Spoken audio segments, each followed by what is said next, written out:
So, good afternoon, people. So, Good evening Hello. and good yeah, midnight. and that is still morning. No, Yeah. And if anyone's watching in Australia, good morning. Yeah. Cover all the bases. okay. So, Okay, so but where with are Hey. we reading from? We didn't How's, decide that yet. actually, I was going to throw out a few. One option was we didn't finish the chapter that we were reading last time. yeah, no, It yeah, was you a have to really finish. good chapter, and I marked the place. So we Okay. could pick it up from there. Yeah, Yes. Okay. I think that's the best idea. Yeah. Okay. Cool. So, All just to briefly recap, she and Tahotep were talking about the 7 stages in human development. And the final stage is the God-man stage, which is the stage of complete consciousness. And Tahotep was talking to her about will and the exercise of human will. And he used the example of when we raise our arm like that, or, move our muscles. But what contracts your muscles? Think a minute, my daughter. What is it that does this? Father, I think it is my will. That is right, your will. But if I ask you what your will is, can you give me an answer? Father, I have often observed what happens when I want something, but I have only been able to notice that when I want something, I can send out a force and give this force direction. For example, as you just said, if I want to raise my arm from its relaxed hanging position, it hangs because the earth is attracting it, then this force which flows out of me through my will flows into my arm and forces my muscles to contract, and through this, to raise my arm. Very true, said Tahotep. By virtue of the fact that your willpower has flowed into your arm and muscles, you have conquered the enormous gravitational power of the earth on your arm. This is true when you jump too, but only for a short time, because your willpower is only greater than the earth's gravitational pull for a short time. So you see, time consumes your willpower transformed into physical power. Time does that. And space? You've used your power to raise your arm or your body in altitude, to remove it from the earth, hence to move it further in space. Thus, you see that your power is consumed by 2 great factors, time and space. If you could amplify your willpower and store it within your body, you could conquer the earth's gravitational pull for a longer time and remain at a greater distance from the earth. You could glide through the air. You can't do that now because you haven't yet developed consciousness on this divine plane. The initiated, on the other hand, who are conscious on the divine plane, can draw directly on this infinite, eternal source of power without transforming it. And when they wish, float through the air just as long as they direct their willpower against the gravitational pull of the earth. The initiated person knows all vibrations and possesses consciously developed organs with which to use these powers. You know, for example, the power of thought with which we communicate telepathically. These powers, too, we control through a corresponding higher organ of our brain. Human beings don't even know they have such organs. The initiated is able to radiate the very highest of all powers, the divine creative power. This is the power and radiation of life, of eternal being. The entire universe is alive and continues to exist by virtue of this power. To make conscious use of it lies only within the capabilities of the God-man, the only creature that is, in his consciousness, identical with God, and radiates this power from his God consciousness, his cosmic all consciousness. No other creature could endure this power consciously.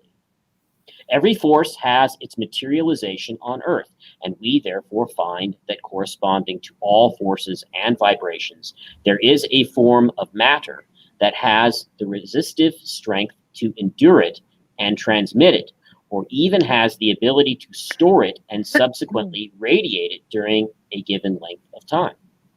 What people call this matter is of no significance.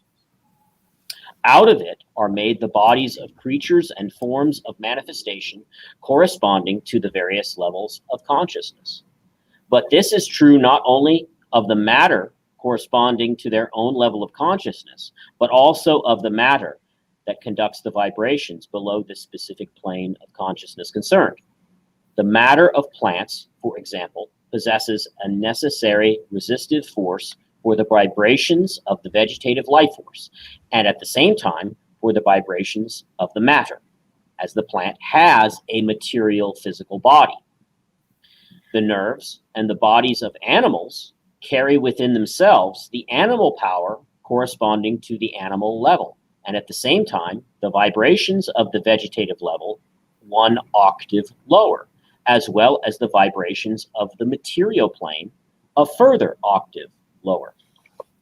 The nerves of the average human being, for example, have sufficient resistance to carry the vibrations of the mental plane, as well as the transformed vibrations on each of the planes below, animal, vegetable, and material. With the mental energies, he thinks and is conscious on this level. With the animal energies, he feels and experiences all emotional states.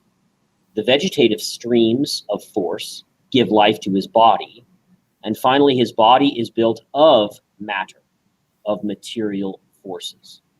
And so it goes higher and higher up to the God-man, who consciously uses all his brain and nervous centers and is able to direct the very highest vibrations of life, which has its central seat in his spinal column, without transforming them into his nervous centers and into his body. The material of his body possesses the resistance to carry the very highest divine force, as well as, naturally enough, the transformed vibration of the other 6 planes of manifestation. Thus, the bodies of people in the various planes of development only appear to consist of the same matter. Actually, they are composed of different chemical elements whose resistance always corresponds to the level of consciousness of the spirit dwelling within them. The fact that the body of the God-man is able not only to bear the highest frequencies, but also the transformed vibrations of all other octaves, means that there must be a form of matter with the resistive force necessary to withstand and to conduct the divine creative force, as well as all the other transformed frequencies of the lower octaves, without being dematerialized, damaged, or destroyed. Hence, the sons of God, in their homeland, invented a material, a kind of brass, of which they constructed devices for storing or radiating, either amplified or diminished, the very highest creative frequencies, either in their original or in transformed manifestation. These devices are so constructed that they keep the creative force in pure, unchanged form. Consequently, over a long period, they act as a source of divine power, like life itself, because the very highest of these devices, which carries and radiates the creative force, represents a perfect union, as perfect as a marriage between the divine and the material frequencies, between God and earth. We call this incredibly powerful conductor of force that is charged with the frequency of the divine self, the Ark of the Covenant. Now you know why we keep these devices so secret. The God-man, who has developed his highest abilities, can use these devices with impunity, as the Ark of the Covenant contains and radiates the same force as he himself, the force which he himself is and has realized that he is. A person on a lower level, however, if he were merely to touch the Ark, would fall over dead, momentarily, as if struck by lightning. The divine frequencies would instantly burn out his nerves, and he would suffer a shock.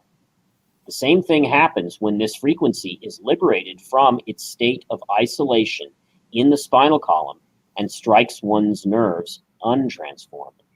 The person or animal or even a plant concerned dies immediately. People call this kind of death a stroke. They sense that some unknown power has struck the person like lightning. This power is the river of life itself, which normally is isolated within the spinal column or within the innermost channel in the case of plants, and normally only flows into the body in suitably transformed condition. This force only breaks out in case of sickness and causes the stroke. For the same reason, uninitiated people cannot be allowed in the vicinity of our devices. It is dangerous for them. And even more, as these devices radiate the most powerful energy, we must keep them carefully hidden behind massive walls of rock, providing the greatest insulation. Life energy itself has a lethal effect when it strikes a form of matter which doesn't have the necessary resistance. The matter is dematerialized, dissolved, destroyed. The arc and still other tools thus consist of a material which, without being dematerialized, can be charged with the divine creative energy. The arc radiates untransformed creative energy and has the effect of giving life or destroying it, depending on the dosage. This force has the same character of vibration as that of the human will, which is capable of conquering everything, including the gravitational pull of the earth, even though for only a short time. The Ark of the Covenant radiates this power magnified 1,000 times. And just as the earth, through its gravitational pull, affects matter and attracts it, we can work against the gravitational pull of the earth in every form of matter without exception, and consequently overcome its weight and render it weightless for a shorter or longer period of time. When necessary, we can even do the opposite work. For example, work with the gravitational pull of the earth and increase the weight of an object as much as we want through the ultra-material rays. In this way, even the greatest blocks of stone are rendered weightless for a period of time so that the largest buildings you can think of can be built with the greatest of ease, or the weight of the stones can be increased to such an extent that they sink into the earth. For example, when we want to dig a well, we don't have to dig out the earth. We simply take a stone of suitable size and increase its weight so that it sinks into the earth until it reaches the desired depth. With the help of the Ark of the Covenant, this enormous source of power, we can also transform energies devoid of matter, as, for example, the rays of light, and we can change them into matter. And inversely, we can dissolve this matter and convert it to energies active during eons of time. Look at this lamp. Just as the sun itself for billions of years has been sending out rays of light, some of which are converted to rays of light in our atmosphere through transformations of energy, in the same way, through the matter being dissolved, dematerialized in this lamp, energies are created which are converted to rays of light in the air. This process could continue in this lamp for ages and ages, and consequently, it would go on giving light for eons of time, were it not written in the history of the earth that we shall have to leave the earth for thousands of years and destroy all our equipment. Were this not the case, the ignorant sons of men would again cause unspeakable destruction. There will be a lot in the remains of our culture which coming generations will not understand. For example, the way we get such a mirror-smooth surface on even the hardest of stones. The joints between them fit so accurately There isn't even a crack the size of the thickness of a single hair between them. They will be greatly puzzled at how our slaves, working only by hand, he's putting this in quotes here, by the way, she is, they shall be greatly puzzled how our slaves, working only by hand, have been able to cut stones so precisely. Because the sons of men make slaves of their fellow men, they will believe that we too have put slaves to work. For thousands of years, it won't dawn on them that we simply dematerialize the superfluous stone on the surface and are thus able to get hairline accuracy on the edges and faces of even the hardest stones without the slightest human effort. We adjust our instruments to the desired width and depth of the stone, and everything beyond the dimensions we want is merely dematerialized. This is very simple as soon as you know the true nature of the different energies, including that of matter. But this knowledge is a blessing only in the hands of a knowing initiate. He knows too that love means life and hate means death. Only initiates of the highest degree can be architects. As a matter of fact, to build with slaves, we wouldn't need to be initiates. We don't work with slaves. We work with the forces of nature. Thanks to these instruments of ours, we are able to create every form of manifestation. The manifestation depends only on how long and from what distance we put the creative energy to work. The sons of men take it for granted they can come into the temple with their sicknesses, and we make them well again. Sickness means that the vibrations of the body have got out of harmony. We restore the inharmonious part of the body to its own proper vibration, and the person gets well. Every organ has its own characteristic vibration. This means that every organ is as it is because it has a certain characteristic vibration, and this vibration is constantly acting within it and maintaining it. When this vibration changes, the organ concerned becomes diseased. We can also regulate the weather on Earth, making clear blue sky, or, when necessary, clouds and rain. The sons of men see the lightning, hear the thunder of the pyramid, and are happy because they know this means the blessing of rain. They live in the secure knowledge that the temple will take care of all their needs, their health, the rain that blesses them, and even their spiritual well-being. Father of my soul, I ask, how do you charge this Ark of the Covenant with creative energy?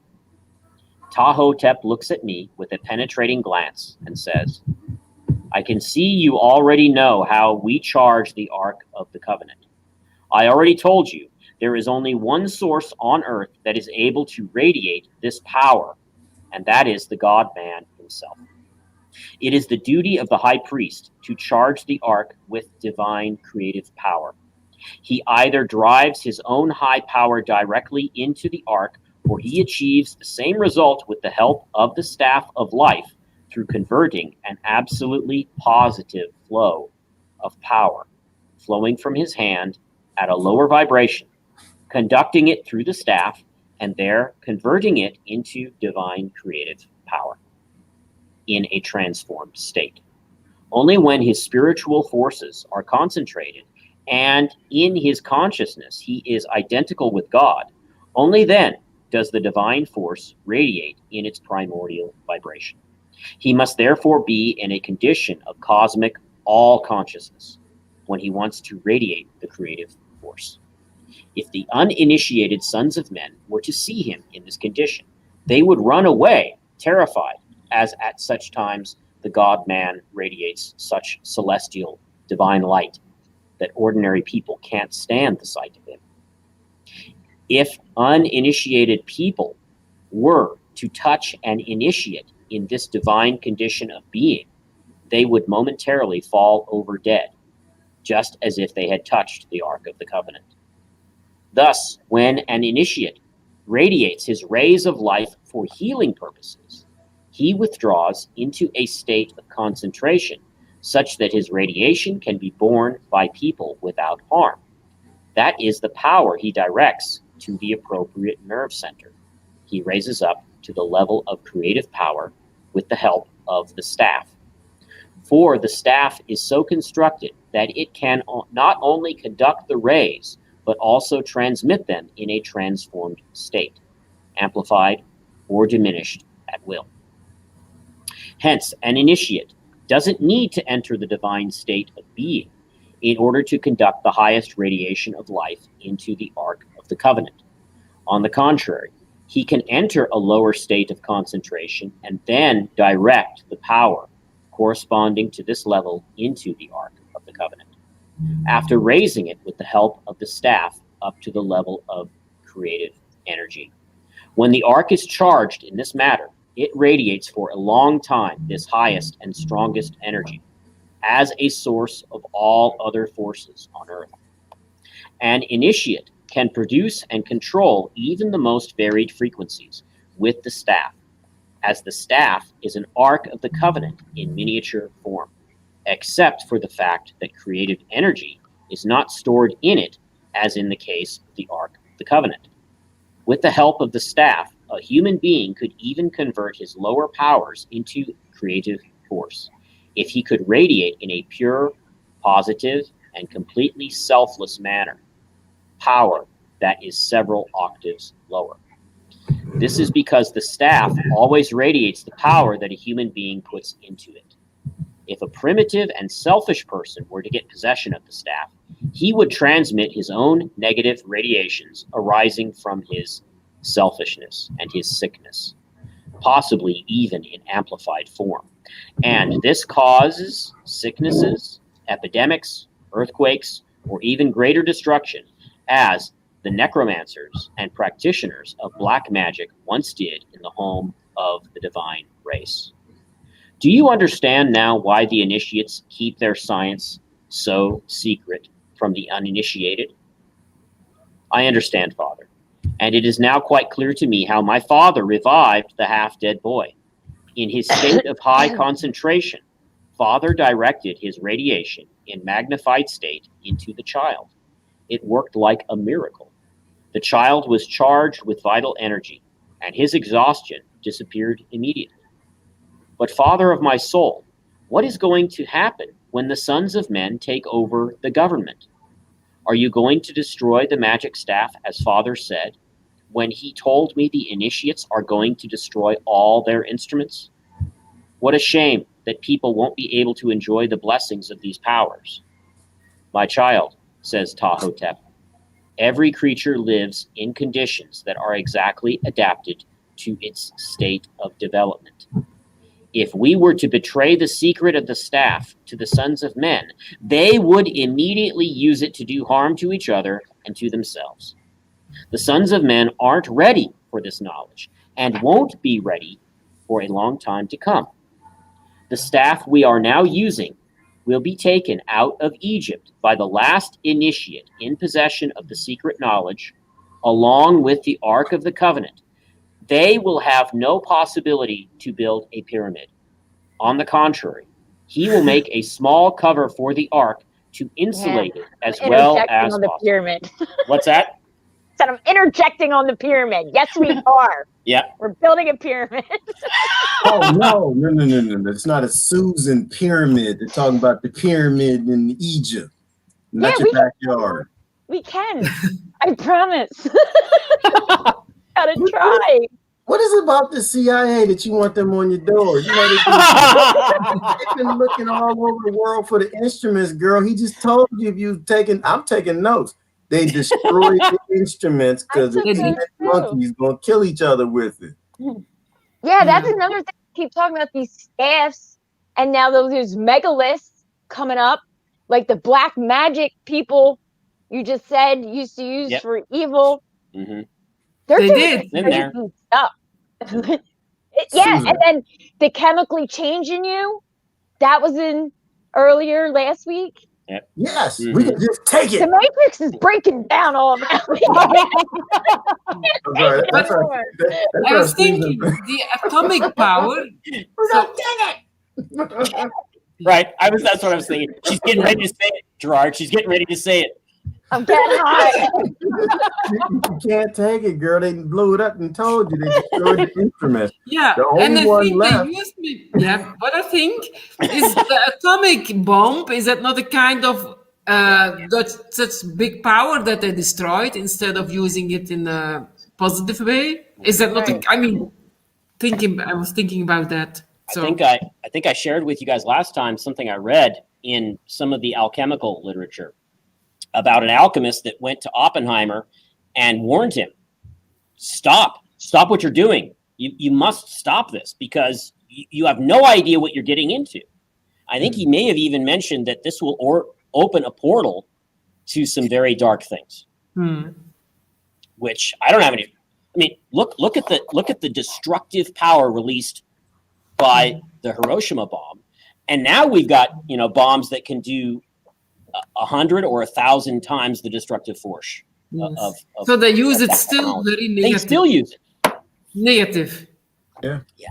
We can't have it. We can't use a drone appropriately. We don't know how to use grenades. We don't know how to use guns and bullets. I'm glad that the ancient Egypt destroyed all of that. Can you imagine what would happen if the CIA got a hold of something like that? We can't deal with them now, and they got television. They have a mass media. They pay off journalists. We can't even deal with that.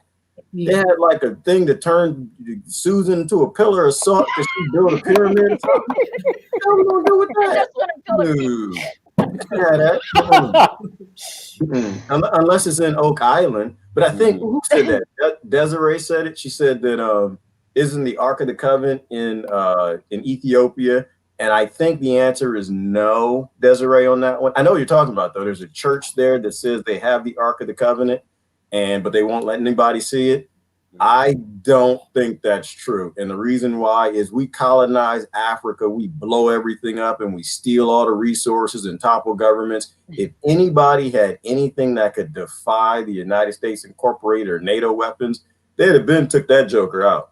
They'd have put another pyramid together and they would have zapped us a long time ago. So I think what happened, I think that was wise. Because that's what we do, right? If you have a kid, you hide your gun in a gun locker. You don't leave your gun out laying around for the children. So I think they probably destroyed most of that technology, which is why we can't find it. The tuning forks they found all over Egypt, they say that they hide in the museums. Maybe that was like the tip of the devices they were using to melt stones to make them fit precise. And the rooms are empty. It's later on in the book that all the rooms in the pyramid, they took all material out. It's just empty rooms they found later on. They didn't leave anything for the children of man to kill themselves with. And so maybe someone grabbed something, though. Maybe the Knights Templar. I like that television show, The Curse of Oak Island. Maybe on Oak Island, someone got something. Because, they went to vast, ridiculous amounts to bury the treasure in a way where pretty much they couldn't even get it back out. So what in the world is so destructive that you would dig something 120 feet in the ground with hand tools and put multiple booby traps that flood the tunnels? And it kind of sounds like there was just something that they found that they knew man wasn't ready for. Well, let me mention history here for a minute. You got the Iraq War and the weird shit that the cabal was doing in and around ancient Babylon after the war with digging up those artifacts. The Iraqi Museum of Antiquities was looted. We know it was looted. And I guarantee you 100% of that shit ended up in the private collections of the elite. Before them, you got Hitler. And he's going all over the world. He's looking for the Spear of Destiny. He's looking for all of those ancient artifacts. Before him, you've got Napoleon in Egypt. Yeah. In 1798-99. Why the hell did the French under Napoleon invade Egypt? Egypt is a desert. There's nothing there. What were they doing there? Yeah. Right? So I could go on. I could give you more examples of this. Yeah. Most of us already know all of this anyway. Yeah. Why this interest in these ancient places by powerful, psychopathic people that are driven by a lust for power? Right. Makes sense to me. Yeah. I mean, yeah, okay. Granted, there's no actual confirmation, but there is a shit ton of smoke. Yeah. Where there's smoke, there's bound to be some fire. Yeah, I think there, if you put together all of the tales from people around the world, there's more than enough information to prove that they were always after information and destroying information, right? Mm-hmm. Yes. From the Vatican to the Library of Alexandria. Yes. The way we colonize, like, I want to make sure people. So when I say colonize, someone said that Ethiopia wasn't colonized. The whole world was colonized. Let's think about from that one island that shoots with arrows. That's the only place. Right, not physically, but some places from a banking perspective, right? They topple governments now. They don't necessarily show up with colonial ships, but they make sure that you have debt to the IMF. And as long as they can put a puppet government in there and they can destroy your society, unless you do what they want, then you'll let them put a drone base, right? They destroy your nation. They loan you the debt to try to pay it back. You can't pay it back. And so if they can put a drone base, they can determine your law system, they determine who's in your government, then of course they can determine what happens at your archaeological sites. And so this is why you have the CIA in Egypt, you have the CIA in sites in New Mexico, and like places where it just makes no sense. Why would they even be there? Yeah. Right. But they always it doesn't. Knowing what they said, all over the world, because they were connected. When they flew to the different parts of the world, so before we read it so all they knew, we have to destroy those strong instruments, because they used it, I think, in the different pyramids in Peru, in other places, and they had all those instruments, and I think they all destroyed them. And what was left maybe is gold, because they find everywhere gold in these pyramids also. Yeah, and let's not even start on Antarctica, right? There's just so much there in terms of, it is the library of the world, right? So as the world went through pole shifts, and they found the Perry Reese map. So we know that people have been there and they had some sort of a floating, it can be a hot air balloon if you want, it can be a flying carpet, UFO, whatever your VMON. But the point was they knew exactly what Antarctica looked like deep under the ice. Under the ice. Right. So someone was there. So and how maps usually depict back in the day, like they would have horses on them or bears, say in California they'd have a bear or something, because they would mark like different things that would be important if you went there. And on that Perry Reese maps, they have like boats and on the coastline and horses on the land. So rivers, the flora, the fauna, the megafauna. Are you guys familiar with Rosslyn Chapel outside of Edinburgh in Scotland? Rosslyn Chapel was the sort of headquarters of the Templars in exile after they were purged by the King of France and the church. The surviving Templars were granted asylum by Robert the Bruce, the King of Scotland. And a lot of the Templars went there. And they, in Rosslyn Chapel, you have pillars in the chapel that are carved with plants and animals that are only found in the Americas. And this was done in the 1100s, in 1100s and 1200s, when these were carved, 200, 300 years before Columbus crossed the Atlantic Ocean. And and the arches in it, so like when you sing, it causes a vibration, it causes a frequency where you can feel it inside you. And they say the 7 planes is like the seven levels of energy. Sorry, Pofon. What's wrong with this guy? Go ahead, Chris. You stop. You see that? It only exists on paper. Imaginary. But they say the 7 planes of the 7 levels of energy is like the 7 chakras, and the highest one is the godlike man. Right. Like you have totally consciousness.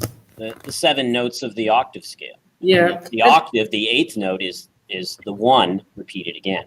So and I think. Go ahead. No, go ahead. So like Buddha is like all those. Go ahead, Christine. Ignore him. Okay, I'll shut up. So, yeah, like the Buddha, I mean, all those, those priests, the high priests, but you can say Buddha was one.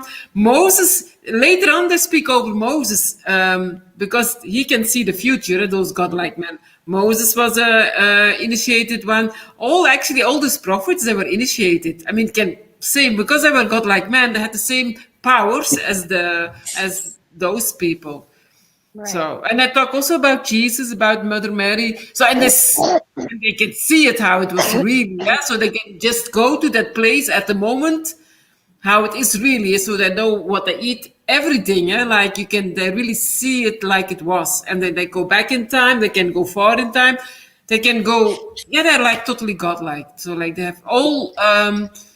There's like the seeing everything from above. Sorry, Yeah. any comments. Yeah, and it's interesting. I mean, it's really interesting. Yeah.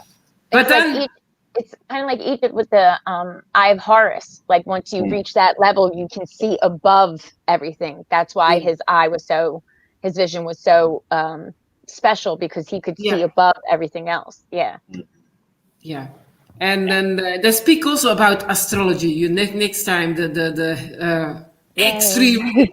Well, isn't the image of Horus a bird, a falcon?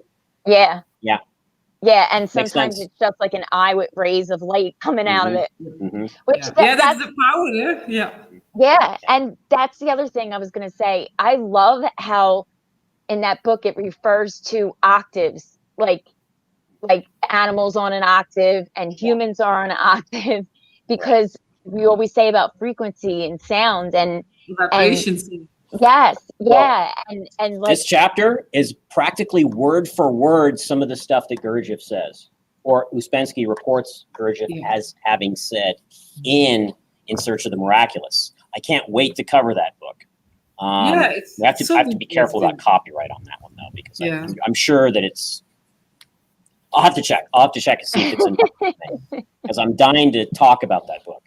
There are so many synchronicities between a lot of the things that the two of you have talked about, things that I've talked about in Gurdjieff and in Castaneda and in some modern people in the last 100, 150 years that have come out, I think, of secret schools and have released knowledge and wisdom to the world.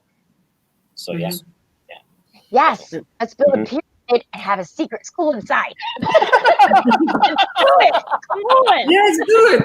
While we're in lockdown, you can just develop all those powers. Yeah. Great. I'm going to be flying by 50. Definitely. For real. Yeah. Well, flying over those vaccine lines. If the human race manages to get rid of these parasites and turns a corner, I don't see any reason why in the next 2,000 years we couldn't recover or be re-instructed in the wisdom that we've lost by whatever means. Yeah. Well, that's like, we keep saying the golden age, right? But we're leaving the iron age, so we have to go through the bronze age first. Like we can't just jump. It might be thousands of years before we get back there. Yeah, I think it still takes some time before. I'll settle for a bronze age over this garbage. Oh yeah, it's still another level up. Like that's when you talk about the levels of leveling up and everything, and that's what I mean. I think this Aquarius age is about the age of like thinking differently than the last 2,000 years of thinking, because it's like I said, and we always think of like time, because like I said, 80 years really ain't a lot of time, but when you're talking about a massive, huge cosmic clock, like our 80 years is a second. It's not even a second, you know? Right. So it's like this wheel that turns, and it's going to take a little time, but I mean, we're heading there. We're the pioneers of the new. Yeah, and then it's like Yeah, it's This is great. but yeah. So, but to keep it's a norm discipline. If she has to be, the lady in the book wants to become the priest. If she wants to become a high priest, but the exercises they do, they're extremely difficult. It's like Yes. now nobody would to be able to do it. Nobody. Well, I can imagine this initiation is no joke. No. It's There definitely- will probably be people that they say people. Yeah. Yeah. I mean, yeah. You have to read the book. I'm not going to tell the end of the story. and I think, and she, Tahotep is pretty clear. Just go step by step by step and keep going. The Chinese say perseverance overcomes all Yeah. obstacles. And don't rush. And don't rush. That's Patience the is biggest everything. mistake. Yeah. Patience is everything. Yeah. Yeah. Should I continue or? Yeah, make it Okay. because that's nice. It's almost Yeah, and then we're almost to the end of the chapter anyway. Yeah. So. Okay, but real quick, Yeah. because in there was something about the only restrictions on us are time and space. Right. And then remember, I either read it or was telling you about in the Hermetica how it says once you reach that higher level of consciousness, then you are no longer bound by the restrictions of time and space. Yes. So yeah, same thing. Yeah. Exactly. I love when a bunch of different books from different time periods all say the same thing. Isn't that great? Isn't that Yeah, awesome? It's so amazing. awesome. Yeah. I know. That's Jackie, so great. this chapter is chapter 32, and it is called Tahotep's Instruction, the 7 Octaves of Vibration and the Ark of the Covenant. So that's chapter 32. I know you're reading. I know, Jackie, you're reading Initiation. So. Okay. Yeah. Okay. All right. So let me find. Yeah. Okay. Here we go. The staff we are now using will be taken out of Egypt by the last initiate in possession of the secret knowledge, along with the Ark of the Covenant. He will have no possibility to build a pyramid. On the contrary, he will make a small cover for the Ark to insulate it as well as possible. He will charge the Ark to a much lesser degree and will cause it to be carried during his migrations by means of long wooden poles as handles. When this last initiate feels he is approaching death, he will destroy his staff. For a time, the Ark will continue to radiate the energy with which it has been charged, and the uninitiated will continue to carry it about in various countries for a long time until, little by little, they notice that it no longer has any power. Then even the last remains of the Ark will be destroyed. In times to come, people will learn about the, quote, magic staff and the Ark of the Covenant only through records of earlier times. They will consider all this as a fairy tale and continue to tell it from one generation to another. But they will still vaguely remember that once there was an Ark of the Covenant in which there dwelt the power of the living God. And they'll also remember there was once a magic staff, or as we call it, a staff of life, with which the initiates, the magicians, performed miracles. From records from earlier times, people will know or dimly sense that the staff represented power over all forces of nature. In latter times, when people want to symbolize the greatest power, they will place a staff, a scepter, in their hand as a token of power. In those times to come, however, their staff, their scepter, will only be an empty symbol of power. It's like the Pope. The Pope. Yeah. Right. Yeah. Right. Well, the bishops in the Catholic Church, and I think in the Episcopal Church and in probably a lot of the other mainstream Protestant denominations, carry a shepherd's crook. Mhm.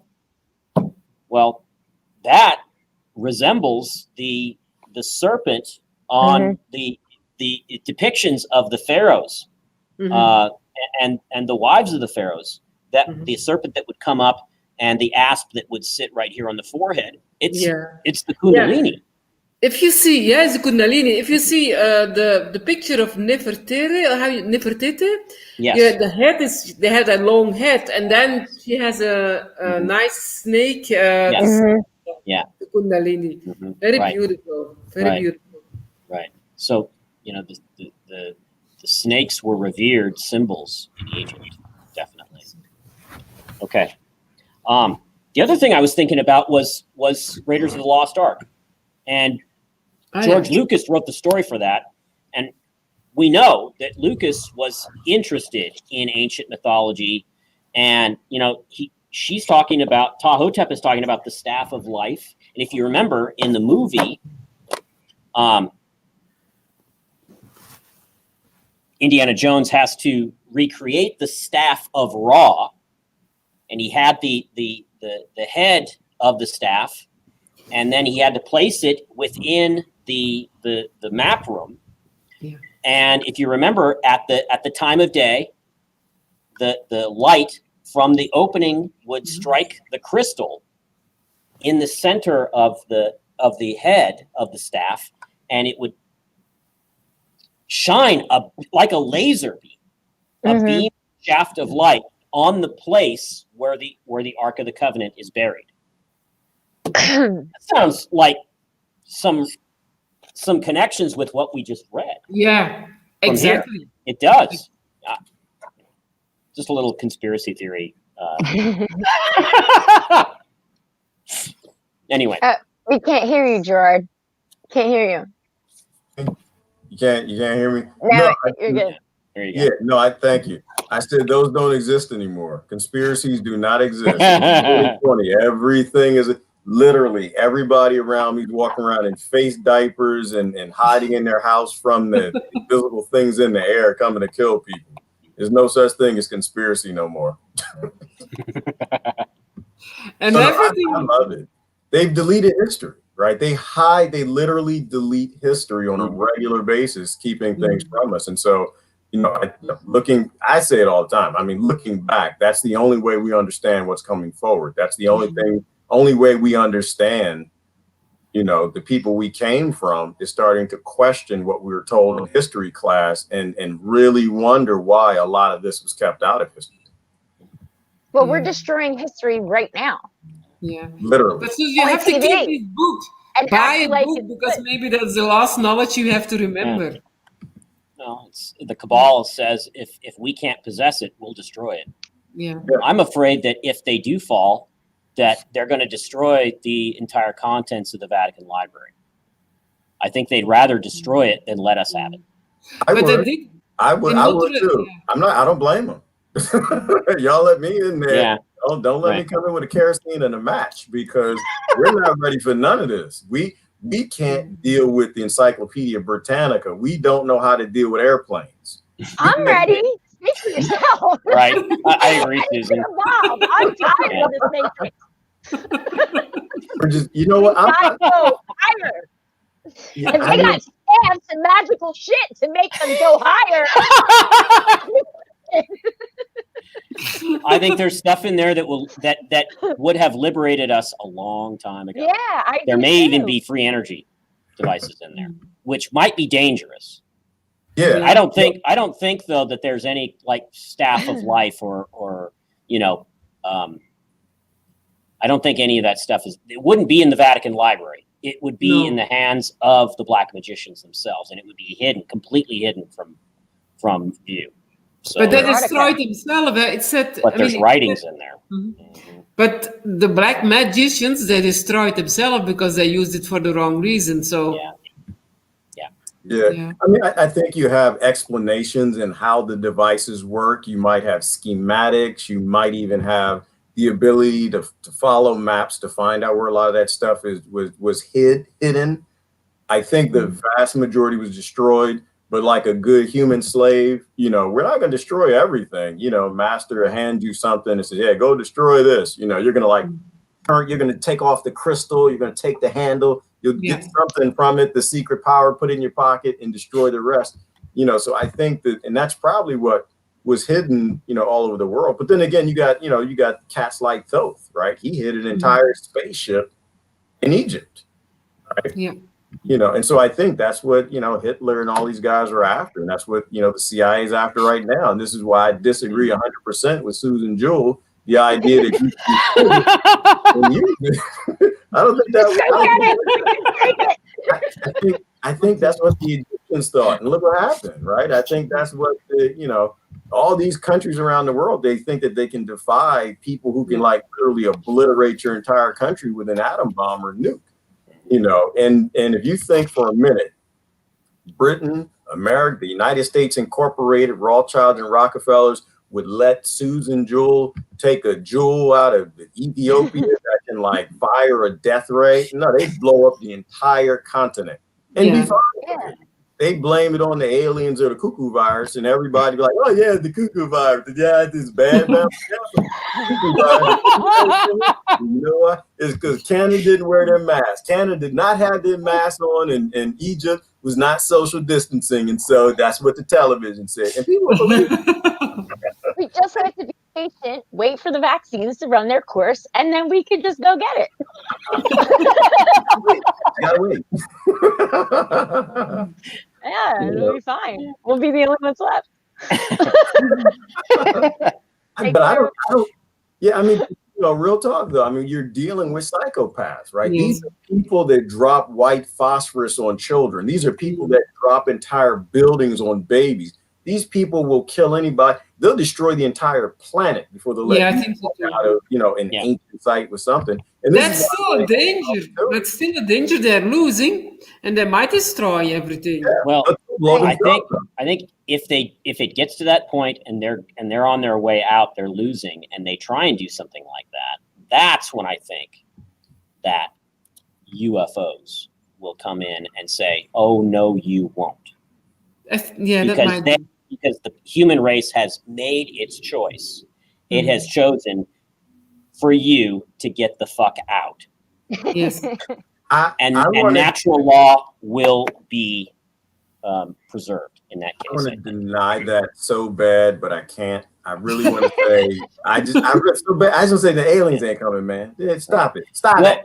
There was a rumor a few years back at the end of the Bush administration that Cheney was orchestrating, pulling some strings to get one of the nuclear missiles from an Air Force base in Minnesota sent to somewhere in the Middle East. There was a rumor about this, a news report. And I don't know if you guys caught this at the time, but that there was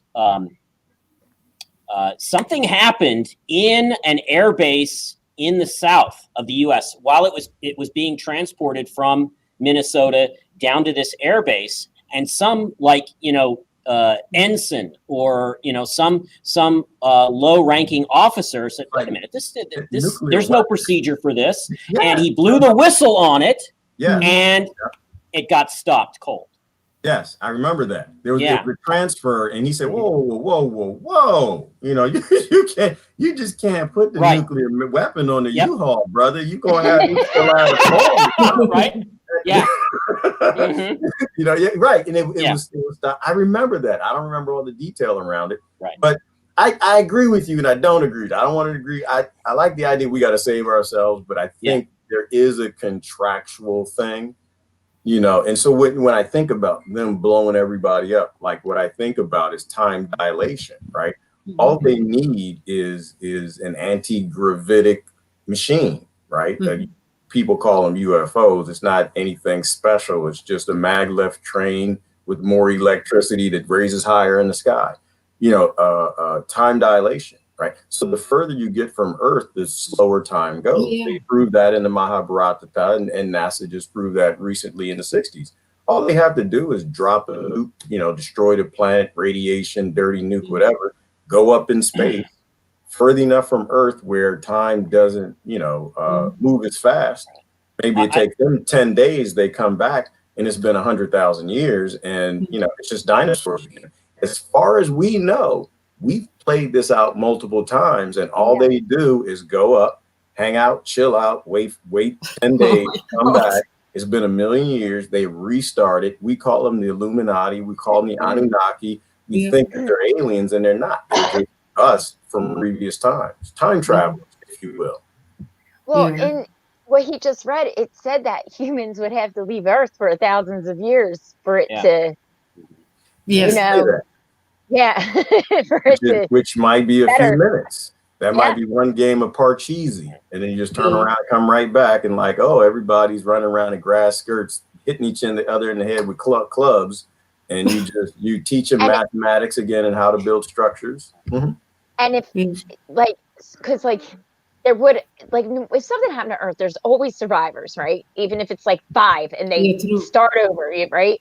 And so if that were to happen and humans were to come back from the sky with technology that they don't have, does that sound familiar? Mm-hmm. God's coming to the sky. Maybe it's the same people. Maybe this is why God said no graven images. I mean, how many times have the gods from multiple religions said, no, you can't take a picture. No, you can't take my picture, because you'd realize it might be the same brother that keeps coming back. So, I wanted to say too that it said that the staff and the Ark of the Covenant was made with the divine energy of life. Right. Yes. So the I don't think that energy, but then the 100%. Right. So I don't think that could be destroyed. I don't think there would be something like men could do to destroy the divine energy. No, isn't there God like they have the same power as actually God. They have that godlike consciousness, so they can transform that in a lower into like a lower state. Right. Yes. They don't they make it like they cannot use it. And they said it fades away because they destroyed it, but it's not destroyed. It transformed to in a safer place, because otherwise they would destroy themselves. Right. Okay. And they could dematter themselves, because that's what they did. Before they die, they don't die. They just they dissolve them, and I don't know where they will. So it says here, when this last initiate feels he is approaching death, he will destroy his staff. So there's that line in here. So what they can make, they can also destroy. So, I mean, the other initiates take their staffs and take off back to the stars, but the last one on Earth has the mission to charge the Ark of the Covenant at a certain vibration. And then when he or she feels that death is approaching, then their staff is destroyed and they die. Mm-hmm. So that's how Elizabeth Page has it. No, they don't die. They close the pyramid, he said. They close the pyramid, and then they dematerialize. And then I don't know where they go, and then maybe in heaven or whatever, in another planet, they become... They're conscious, They're conscious. They don't have to have the body. Mm-hmm. Right. You know what's fascinating to me is the fact that the human beings charge these devices. I found that fascinating, because all day long we could find these we're charging the devices right now. Right. So, the beginning. And that disc, remember the disc that was found in Egypt, that was obviously made on a lathe, but it was made out of a certain metal or something, and it just doesn't fit into anything. I have to find a picture of it, but we don't even know what these things are. No. Right? But the beauty is that the power is in the human being. So these devices are useless. You could put it, hang it on your wall, and you wouldn't even know whether it be a sword, a staff, a crystal, some sort of orb. You can't do anything with it unless you tap into that divine energy. And to me, that's like a key. Like, what better way, would you keep these psychopathic, leaders and kings and lords and killers and Rothschilds and Rockefellers and Democrats, Republicans? I can go on all day on the psychopath. What better way to keep them from these powerful things than you make sure it's about the people? Like the Sphinx, right? They talk about what's hidden behind the ear of the Sphinx. I think that was an access point to the Hall of Records or something. Someone said, Edgar Casey and a few others. Oh, yeah. if you don't have the ability to use the devices to maybe rephase, you know, what if everything is energy and everything is a frequency, and all you're doing is modifying the frequency of a thing, you basically make it invisible. And so the Hall of Records, perhaps, is there, or devices, but you can't get to it unless you have the device to channel that energy, and you are. And our guru said, stay away from the Sphinx. Stay away from the Sphinx. It's not meant for you humans. Our guru said that, so yeah, of course I know. She said, stay away from the Sphinx. Who? My guru. Your guru? I don't think Susan cares about that. I don't think Susan cares. I don't think she's. I think you need to give your guru Susan's number and say, you call this woman. This woman says she won't take it. She says she don't even care. She gonna go right down it. I want to know. But you're gonna get us all killed. You know that, right? You're gonna get every last human being killed, murdered. Like, oh, Susan Joel found the staff in the rod or something. Okay, drop the bomb. Let's go. No, and it says to speak truth when there's lies being told. It says, you know, the truth. in the Apple tablet, you can't remember the line. Yes, speak with thine mouth, not go get the weapon for the Rothschilds, ready to steal it and kill everybody else. We all gonna be pillars of salt. You got 7 billion pillars of salt on this planet. Like, yeah, Susan did it. Yeah, it was her. She did it. Susan, yeah. She found it and she gave I'm gonna shoot light beams out of my eyes at them. We'll be fine. Okay. I think actually this debate, there's some answers in the next paragraph. So when we get there. Go. Read. No, it's okay. Go ahead, Susan. Yeah, just real quick, because like that kind of creeped me out too when it said that like people filled the energy. Right? Because it reminded me of the dark crystal, when the Skeksis take the crystal and then they use the good people and suck out their soul to feed the crystal. Right? And like, you know, their little, the stuff they do. Stay on here with people. Right? Yeah. And so you have that knowledge, right? But they can't feed this thing because they're bad and it doesn't like the bad stuff, so they do those things to destroy. They destroy themselves. Yeah, like the dark crystal, right? Forget what I'm saying, right? I'm gonna have to down, right?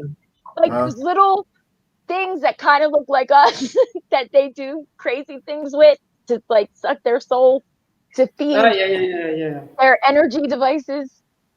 You know what I mean? Right. I was going to tap into what Robert said. So, you know, this was a deep understanding. I get it. Like, there's another Sphinx. And they talked about it, that they build in twins. And there's another Sphinx that was on the other side of the Nile, which I think technically is under the Nile now, if I'm not mistaken. Or I'm mixing that up with Gilgamesh's grave. But there's another Sphinx. That might be a good one. But my guru says there is a good one and a bad one. Sphinx. Polarity. Yeah, there were two, and I believe they're facing each other, but they're not, you know, obviously they're not digging it up while we're looking, or they're digging it up because for the same reason they open these tombs. Like I was saying before, they never let us see it. Like, they open it, they do whatever they want to do, and they close it back up, and they say, oh, we're going to open it for the stupid people. You know, this is live on TV, and they open, there's nothing in there. You know, the last time they did it was with the tomb they found. Get Geraldo, is he busy? Well, right, Geraldo, same thing. Like, oh, we're gonna open Al Capone's vault. I remember that. Al Capone's vault. Like, oh my God, I remember being a kid. Like, wow, we're gonna watch it real time. It's like, oh, come on, please. They opened that 8 weeks ago. They've already taken everything out, figured out what they want to do with it. We live in a false world. Yeah. 100% false. Yeah, and also the two Sphinx, right? Never, I don't know, I'm on a Jim Henson thing, but the never Getting that. ending story, right? Remember the two things, and you had to be pure of heart to cross through, because there's all those stories of like when you got to the Sphinx, you had to answer a question, Yeah. and Yeah, it's yeah, it's probably the like, same as who the are Grail. you? That's kind If of, you're yeah, not but pure of maybe heart it to has, go through. yeah. Sorry. No, sorry, go Maybe ahead. it maybe it has to do with the initiation. If you're Yes. not doing the steps, you will not make it. Right. Absolutely not. And you There's a cannot lot of handle the energy from the different rooms of the pyramid. The pyramid has, I mean, I think in the books, like the energy is like very, very high because he says when you're not ready to, I mean, it's you read it just now. You will die if you see me in my pure power. It's like in the godlike power. right. It's like Yeah. lightning. There's Right. this Ooh. being tested and initiation and weeding out the wheat from the chaff. Obviously, it's in the Bible, but it's also really in Shakespeare too, and a lot of symbolism in the plays about being tested, being proven worthy. So I'm convinced that there's been this thread of knowledge that's been kept alive throughout Kali Yuga. If there are dark secret societies, well, if you believe in the law of polarity, which is one of the 7 tenets of natural law, then you must also accept that there are white magicians as well that are hidden and that have kept this knowledge alive, preserved, intact, and out of the hands both of the uninitiated and of the dark magicians. They are. Yes. They are here. But they don't use those instruments, but I think it's also said because they will send always, but like Moses, he said that Moses was the initiated one because he used his powers. There was Moses, Jesus, Mohammed, they all have the powers. They're the godlike men. Right. Yeah, I was going back to what Joe Logan was talking about. So the other thing is that there are pyramids all over South America. Yes. Certain parts of South all over America, the world. They're like Egypt. I mean, they're like Giza Plateau type stuff, and everyone who lives there knows it. The time I spent in Belize, it was crazy. Everyone's backyard had a damn temple, a tunnel, houses, and pyramids, and all kind of crazy stuff. I was actually on one of the largest pyramids in the world, just in this brother's backyard, who's actually on my Facebook list. But the point is that, and they know it's there. They know all that stuff is there. There were pyramids in the ruins of pyramids in the St. Louis area, built by the mound builder civilization.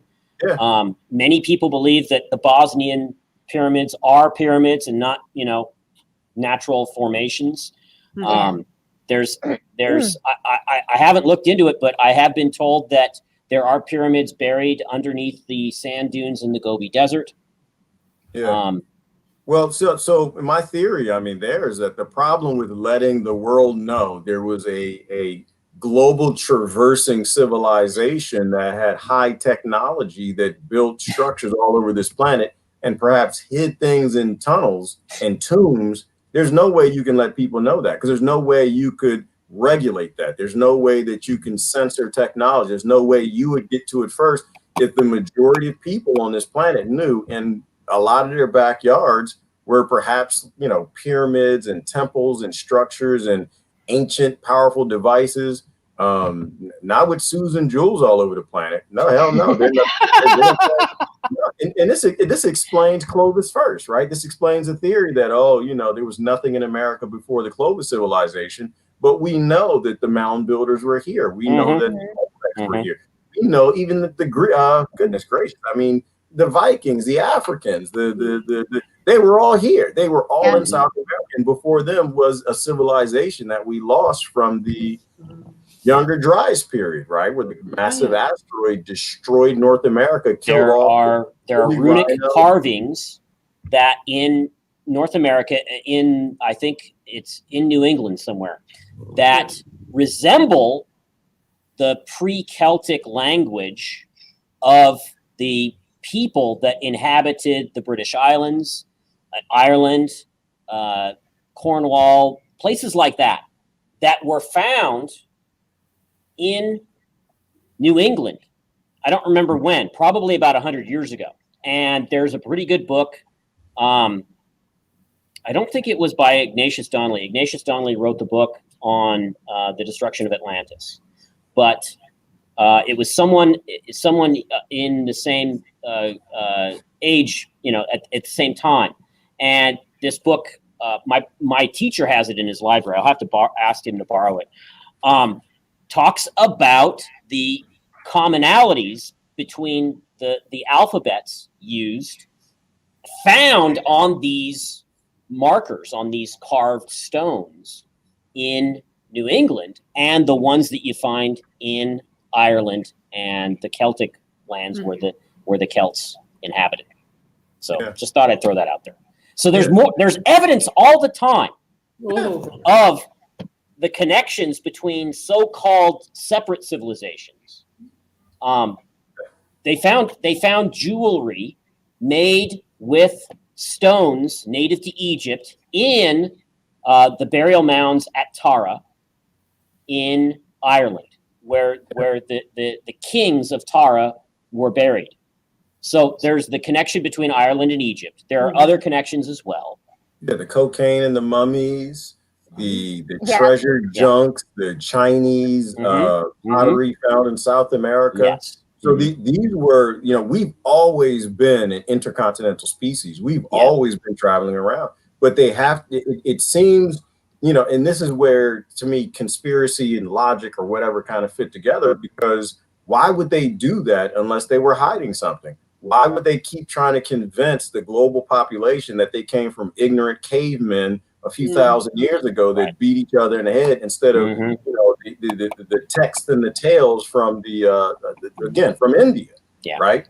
You look at sites that are obviously significantly more ancient than what we understand. The Sphinx, nobody knows who built the Sphinx. We know that the Sphinx outdates the pyramid, the Great Pyramid, which we know could go back 12,000 years before, pre-dynastic time or into pre-dynastic time. And the Sphinx was far before that. And it wasn't even the Sphinx. It was a lion. We call it the Sphinx because we're stupid, right? We think it was a lion, and it could have been something before that. But they modified the head at least one time. Yeah, and they modified it and they changed the energy. And that is the danger thing. Oh, yeah. It was the good one. It was the good Sphinx. And then they changed it. So it has not a good vibration if you go there. It does do something with you, which is intentionally done by the dark people. It was, like you said, it wasn't really Sphinx, it was a lion, it was a total lion. Right. The real one. And then they made now it says the head over the body means, according to my guru, the head over the body, the head of a man over a lion body means we will rule the world with our animals' instincts, and we will and like the rulers, the kings and the kings and the lords, they use their animal instincts to rule instead of their human instincts, and that is actually the meaning of the Sphinx, because they take the power, the uncontrolled, undisciplined power, because if you don't have the discipline, you cannot have that godlike power. But they to keep the world down, to keep us down. Stupid.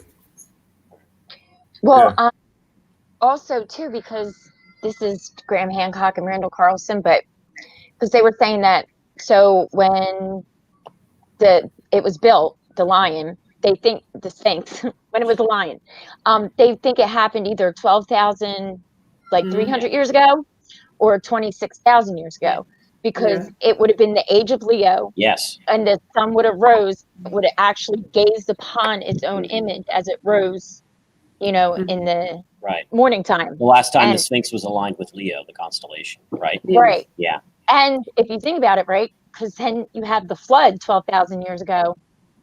So either they could have done it as a warning as to, like, at this time when these alignments happen, Earth's gonna drown you, or Right. or it could have just been built during the golden age of man, the 26,000 years ago, Right. and it just happened to do the cycle and wipe us all out after 12,000 years. Yeah. Yeah. Possibilities. Lots of Yeah. possibilities. And a lot of that leads me back to one of my favorite documents that I can't, trying to process what it means is the Adam and Eve declassified document, where, basically it talked about pole shifts and like destruction of civilization, and that we were restarted. What was it? Ancient Egypt's talk about how our civilization was restarted at least 12 times. Yes. So that document begins to go into explaining that, the creation story where the Bible starts off, it wasn't creation, it was a recreation. It was recovery from a massive pole shift that destroyed all of civilization. And so if that's what happens to us every 12,000 to 16,000 years, I think is what's speculated, it behooves them to keep that history from us as well. And the fact that we are as old, or certainly a hell of a lot older than what we think we are. I was listening to something the other day, and it was from Egypt, and they were talking about there was an old inscription of the Sphinx with the lion head in someone's tomb going back prior to Khufu. So we know it actually wasn't. I think they say it was Khufu's head that he carved on there. It was a selfie or something. And that's a good example that we haven't changed. We're still as psychopathic as they were back then, and we still are, because we're taking selfies and graffiti everywhere. We want to take credit for everything. We want to destroy history. I don't know. I love archaeology, and what's fascinating right now is you have so many young people who are graduating, with these archaeological degrees, and they're like, you know what, y'all are crazy as hell. I don't want your grant money. I'm gonna go do what Grant Hancock is doing. I'm gonna go do what Carson is doing. I'm gonna start, looking at the other side of the discussion that your grant money won't let you look at, because you're destroying history. Yeah. So, and I think too that like part of these cycles is us, right? Because if everything's in a relationship and everything is vibrations and everything is bouncing off of each other and creating this web or energy signal or whatever it is, right? So that means it's all working together. Like, and then Emerald Tablets calls it the Earth's fire, right? It's energy, the divine life force in the covenant, whatever you want to call it. And so if we're constantly putting out this energy of like horror and fear, because what it say, fear is what binds us to darkness. Yes. So we're it says also in the book, it lowers our energies. Right. Yeah. Because if even if at the beginning you go for initiation, you have to let go first fear and all those moodiness. So, and then you can go higher and higher. It's otherwise fear and all those gloominess. It binds us to dark energy. Right, and I think like we give off a magnetic field. The Earth gives off a magnetic field. Like I said, I'm not a scientist. I have no idea how any of this works, but in my head, like it's like, so we're giving off these magnetic fields that maybe like how they say our magnetic field right now is weakening, which makes us more vulnerable to cosmic rays, and which can cause more volcanoes. And so it's this natural cycle. And until we evolve and stop being idiots, we're going to keep breaking this magnetic field. But if we were on a higher vibration, we'd have this magnetic field around us that protected us.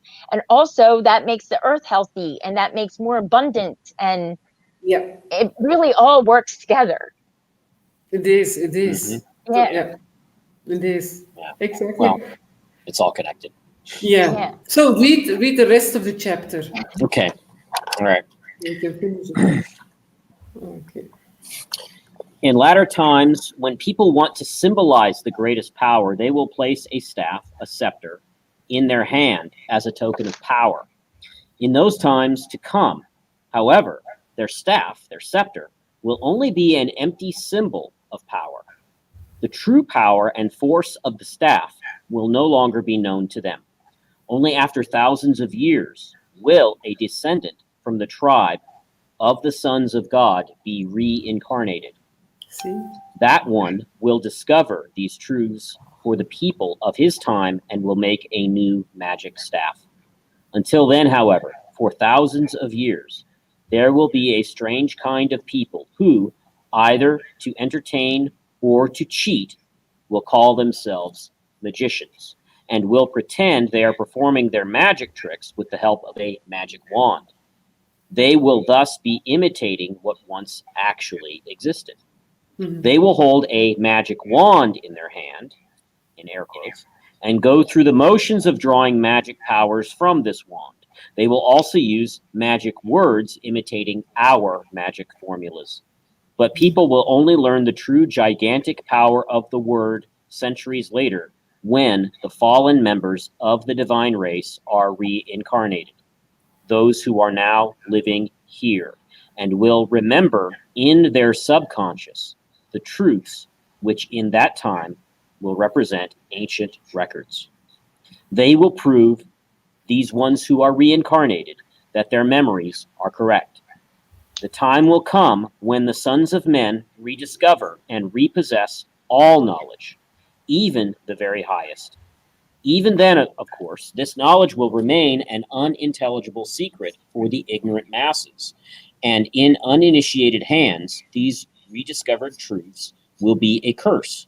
But after all, this is the path of mankind, through many troubles and sorrows which people make for themselves. Little by little, they will learn they must not play with divine power. They'll come to know that these powers should be used in full seriousness, with dignity and dedication. For God gives mankind all, even himself, as a blessing. Only people in their ignorance make a curse out of everything.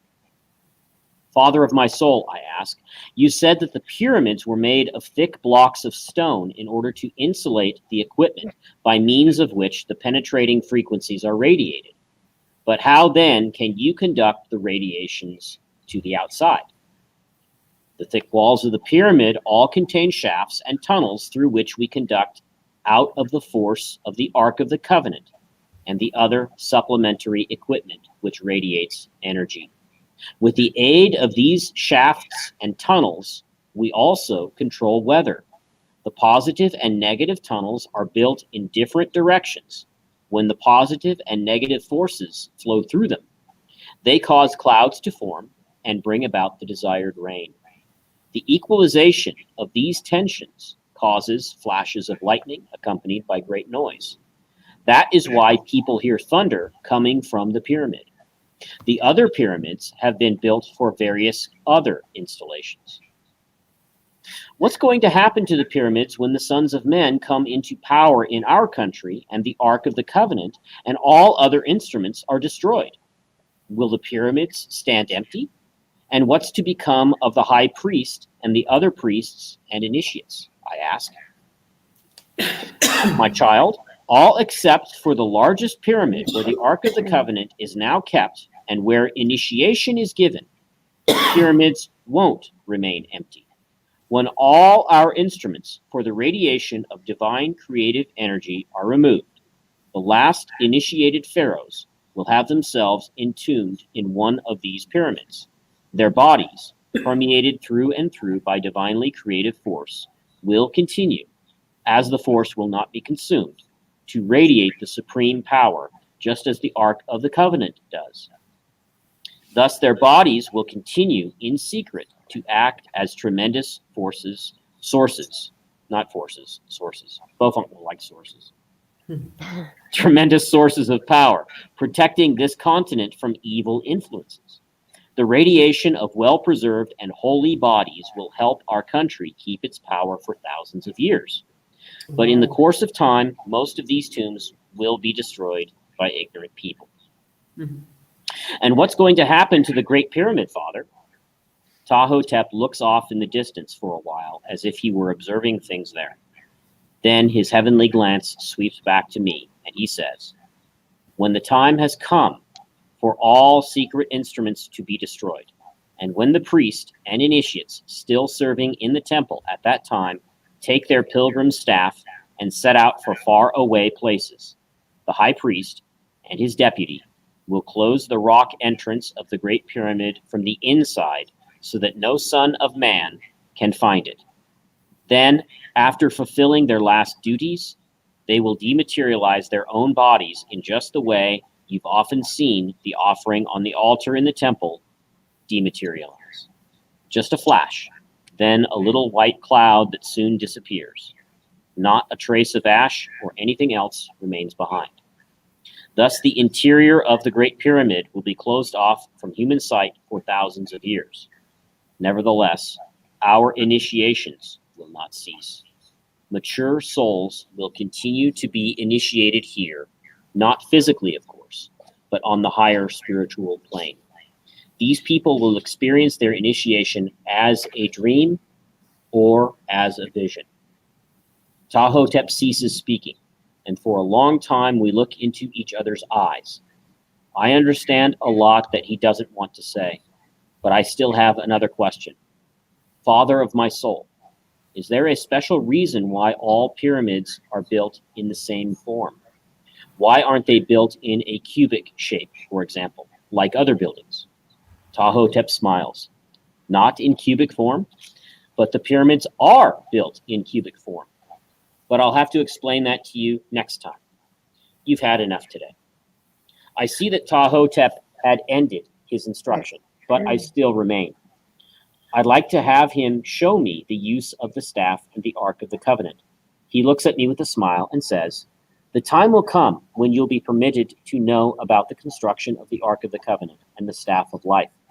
That will come after you've been initiated. But the use of these instruments is restricted to those who've reached the 7th degree after initiation through their own efforts. These secrets must not come into dangerous hands. Be patient. Time exists only in our thinking, but still everything takes time to mature. He blesses me, and I leave. I think the takeaway, one of the many takeaways here is one of the things we have learned through Kali Yuga is that nobody that is uninitiated should have anything to do at all with power. Mhm. I mean, For look at sure. how power has been used Yeah. for the last few thousand years. People can't be trusted with power.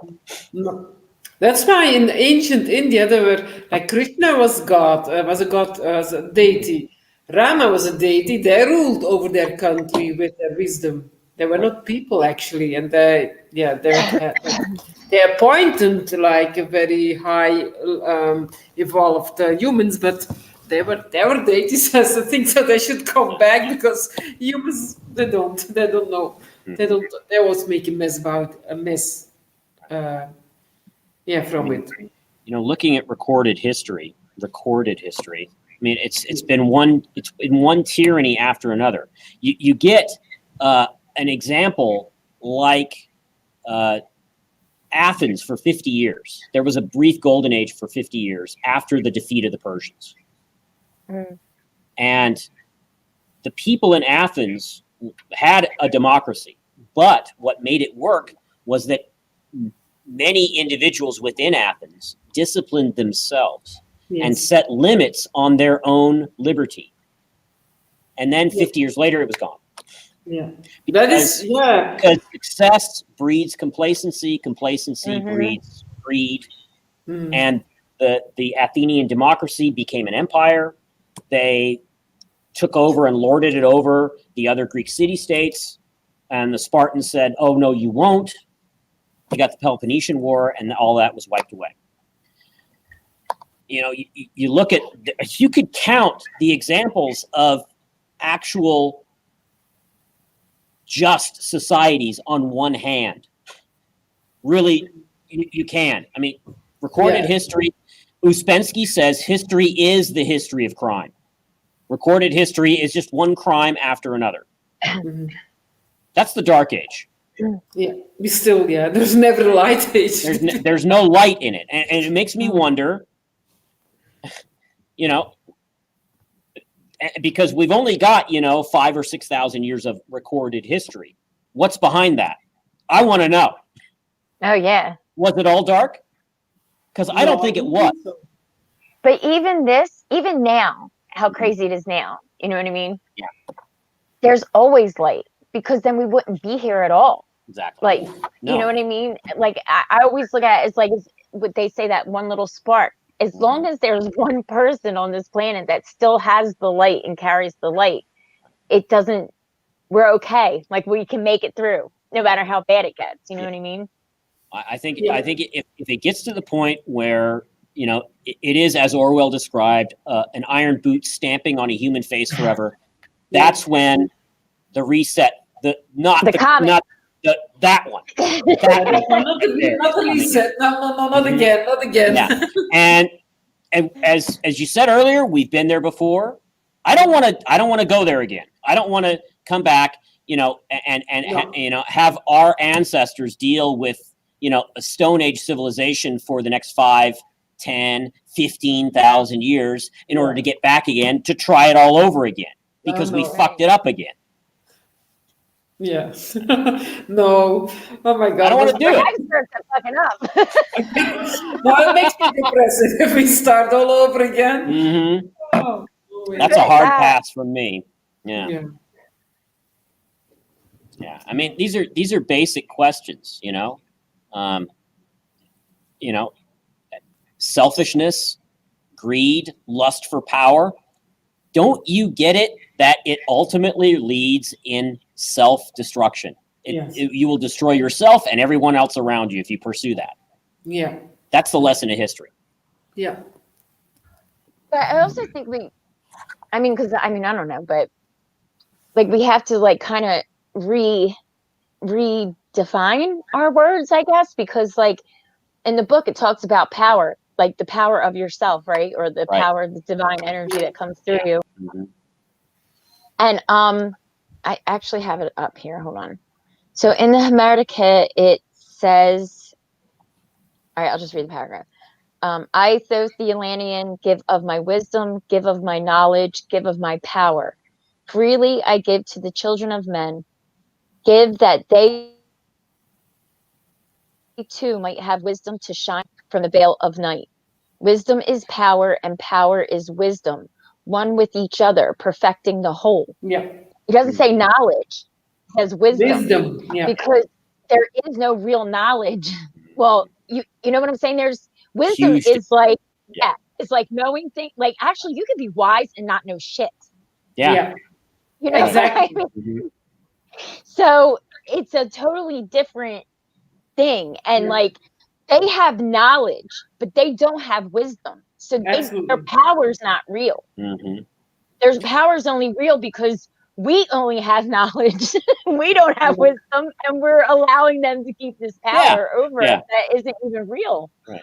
Shakespeare says, it is excellent to have a giant's strength, but it is tyrannous to use it like a giant. Right. So power, if you don't have the wisdom, the selflessness to wield it responsibly, you're going to end up destroying a whole bunch of shit, including yourself in the end. Yes. That's in the stories from, like you read from Shakespeare. The king was a king with his 3 daughters, and then 2. The youngest one was Career. Yeah. Mm-hmm. Yeah. And what does he do? He's lost the king within. He's forgotten who he is. Who we are, and each one of us is a king or a queen. Yeah. And he has forgotten the king within him. He is abdicating his royal nature. He's giving up his higher nature. Okay, you sure you want to do that? Not a good idea. Here's what's going to happen. And what happens? Everyone, with the exception of 2 or 3 guys, is dead at the end of the play. That's what happens. Yeah. Yep. Mm-hmm. And I think wisdom is way more simple than knowledge. Yeah, that's why a child is wise. what comes up out the mouth of a child. Yeah, like, Yes. Yeah. You don't need a PhD to be wise. no. Right. Right.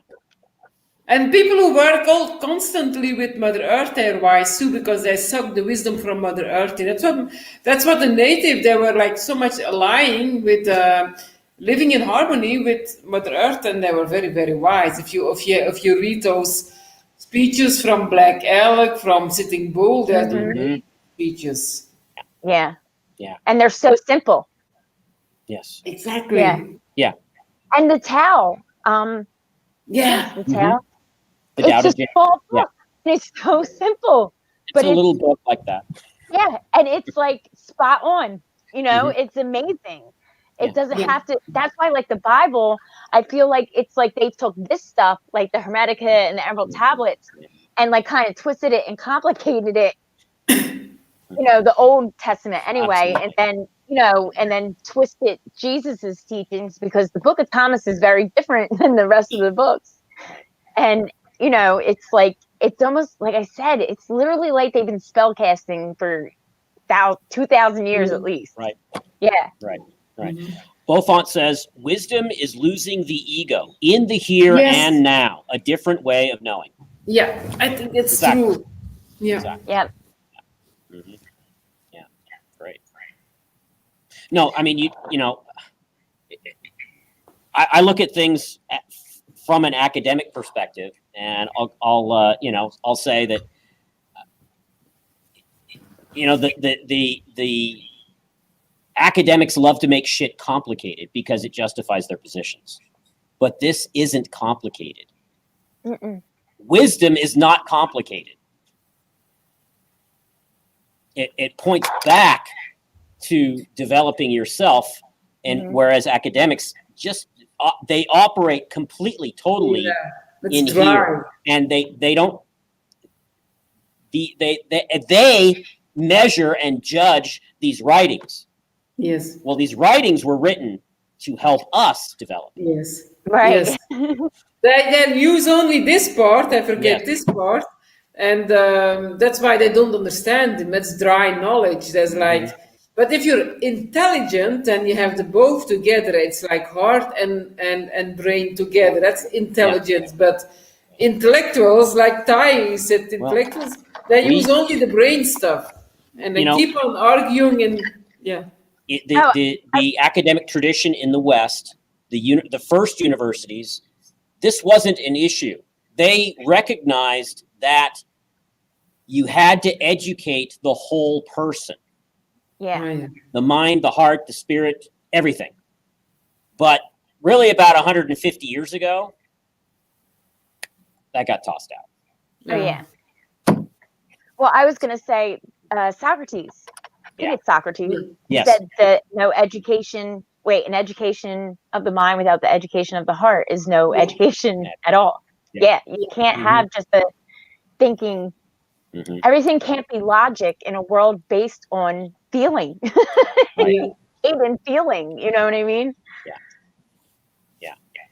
Christina Marie says wisdom comes from purity. Yeah. Yes. If you empty yourself, then the universe abhors a vacuum. Well, if you empty yourself of self, what's going to enter is light. Yeah. Okay, that's all I got to say. It was good. Yeah. Where's Gerard? He's having fun in the comments, isn't he? No. Where is he? He's there. I see him. Oh, we can talk about the world blowing up in 2 days. Well, hey, it's the 18th today, right? Yeah. Yeah. Well, 3. So what's today? Why don't we talk about the conjunction and it is. Let's talk about some astrology and stuff. We can, Saturn and Jupiter are just, Oh, I have to. Pull up the chart. Let me see. I have it. Do you have it? I can read some chart on there.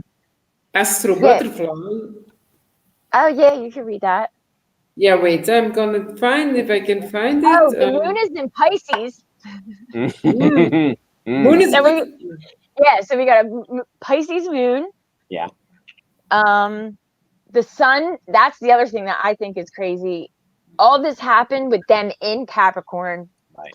And then they're going to conjunct and leave Capricorn on the day that Capricorn, the sun enters Capricorn. Mm-hmm. You know what I mean? Mm-hmm.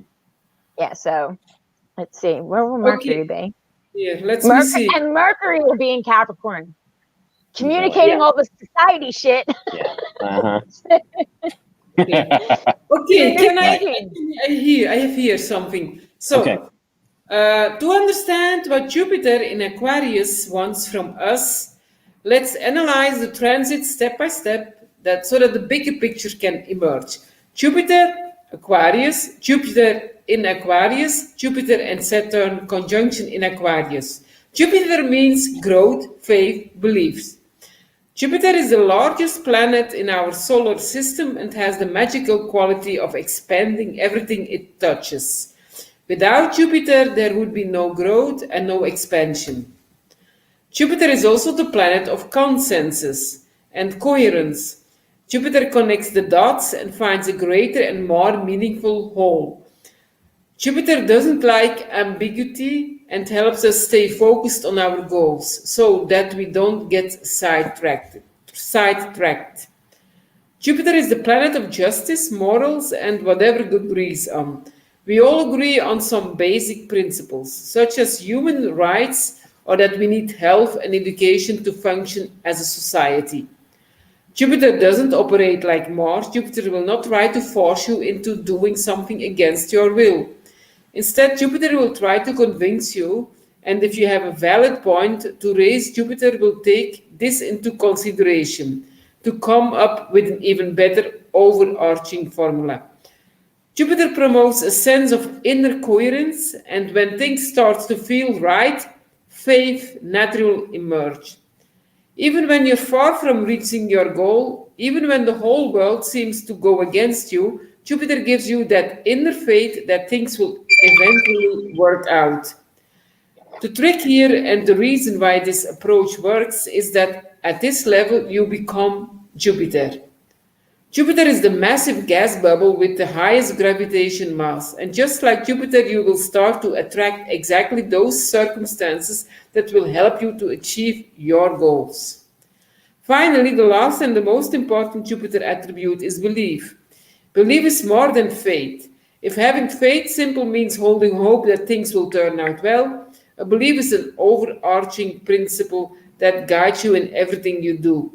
Beliefs are the most powerful force in the universe. Our beliefs encompasses our religious choices, our political and overarching principle that guides you in everything you do. And our lifestyle. Turn down the volume. I know. Oh, okay. These beliefs governs our lives, and our results and accomplishments are a direct consequence of these beliefs. Accomplishments is related to Saturn. When we have healthy Jupiter beliefs, a consequence of having done the honest Mars work, these beliefs are a natural extension of ourselves and how we can contribute to the greater good of society. When we don't do the Mars work, these beliefs, of course, are not a natural expression of who we are, but a reflection of what society tells us to believe. If you don't reach your goals, take an honest look at your beliefs. Are they really yours? If not, go back to Mars. Having sound beliefs is not enough. There comes a time when we move from theory concepts, Jupiter, to practice, that's Saturn, and take risks. And if Jupiter takes tasks to drive this final push, at this level we don't know yet how we are going to make it. But unless we try, we will never find out. Aquarius leads us to freedom. Jupiter moves into Aquarius, so the Jupiter qualities we described above, growth, faith, beliefs, will follow Aquarius' agenda. Since Aquarius is a complex collective sign, this is not an easy task, but it's, however, an exciting one. Aquarius is ruled by Uranus. Uranus is one of the three outer planets. Neptune is the ocean, Pluto is the underworld, and Uranus is the sky. All these outer planets helps us move beyond our earthly experience and merge with something greater than ourselves, but their modus operandi is different. Neptune is the mermaid that seduces us into primordial water so that we eliminate any separation and merge into oneness. We are a drop of water in the sea, and the sea is a drop of water. We are one with everything. Pluto does the same thing by stripping away anything that is false and can no longer sustain growth. Pluto works in a mortal, brutal way, much like splitting the atom, again and again, so that it can find the primordial source of energy and creation. And when we get to the center, to the soul of everything, we become one with the power, the generator of the universe, the creator. Uranus works differently. Uranus connects us with these higher realms. By lifting up, unlike Neptune, we fall in love, or Pluto, we surrender to a higher force to find our own personal power. Uranus has an upward movement. Uranus lights a spark of light inside us. With Uranus, we feel elated, excited, and electric. Let there be light. Sometimes all it takes is to turn the light on, and we can see. Everything is 0 and 1, and the revelations that Uranus brings are like lightning. They instantaneously come to us when we tune into a higher frequency of the sky. Uranus has the highest affinity with Aquarius because Aquarius is a collective air sign. In the air, in that light, uplifting space, anything is possible. And in Uranian ethereal space, we find Aquarian keywords: network, friendships, inclusion, sovereignty, autonomy, hopes, dreams, and innovation. What does friendship have to do with innovation? What does sovereign, what do you say, sovereign, sovereign have to do with our hopes and dreams? These keywords may seem to have little in common, but not if we find the common denominator. Aquarius is a fixed air sign, so it looks like roots and connections, fixed in space of infinite possibilities. Aquarius is the invisible ties that keeps us connected and hold our society together. Airplanes have predefined routes to flight. The internet is built on connected networks. Innovation emerges when people have frameworks to exchange ideas and create something even greater together. When we look after each other, the world is a better place to live in. In Aquarius' invisible web, we can jump over the cliff and do pretty much what we want because we know we are loved and looked after.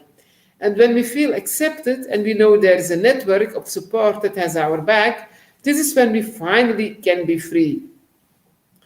Jupiter in Aquarius, the sky is the limit. Jupiter and Aquarius have a lot of things in common: freedom, exploration, wisdom, big pictures, hopes, and dreams.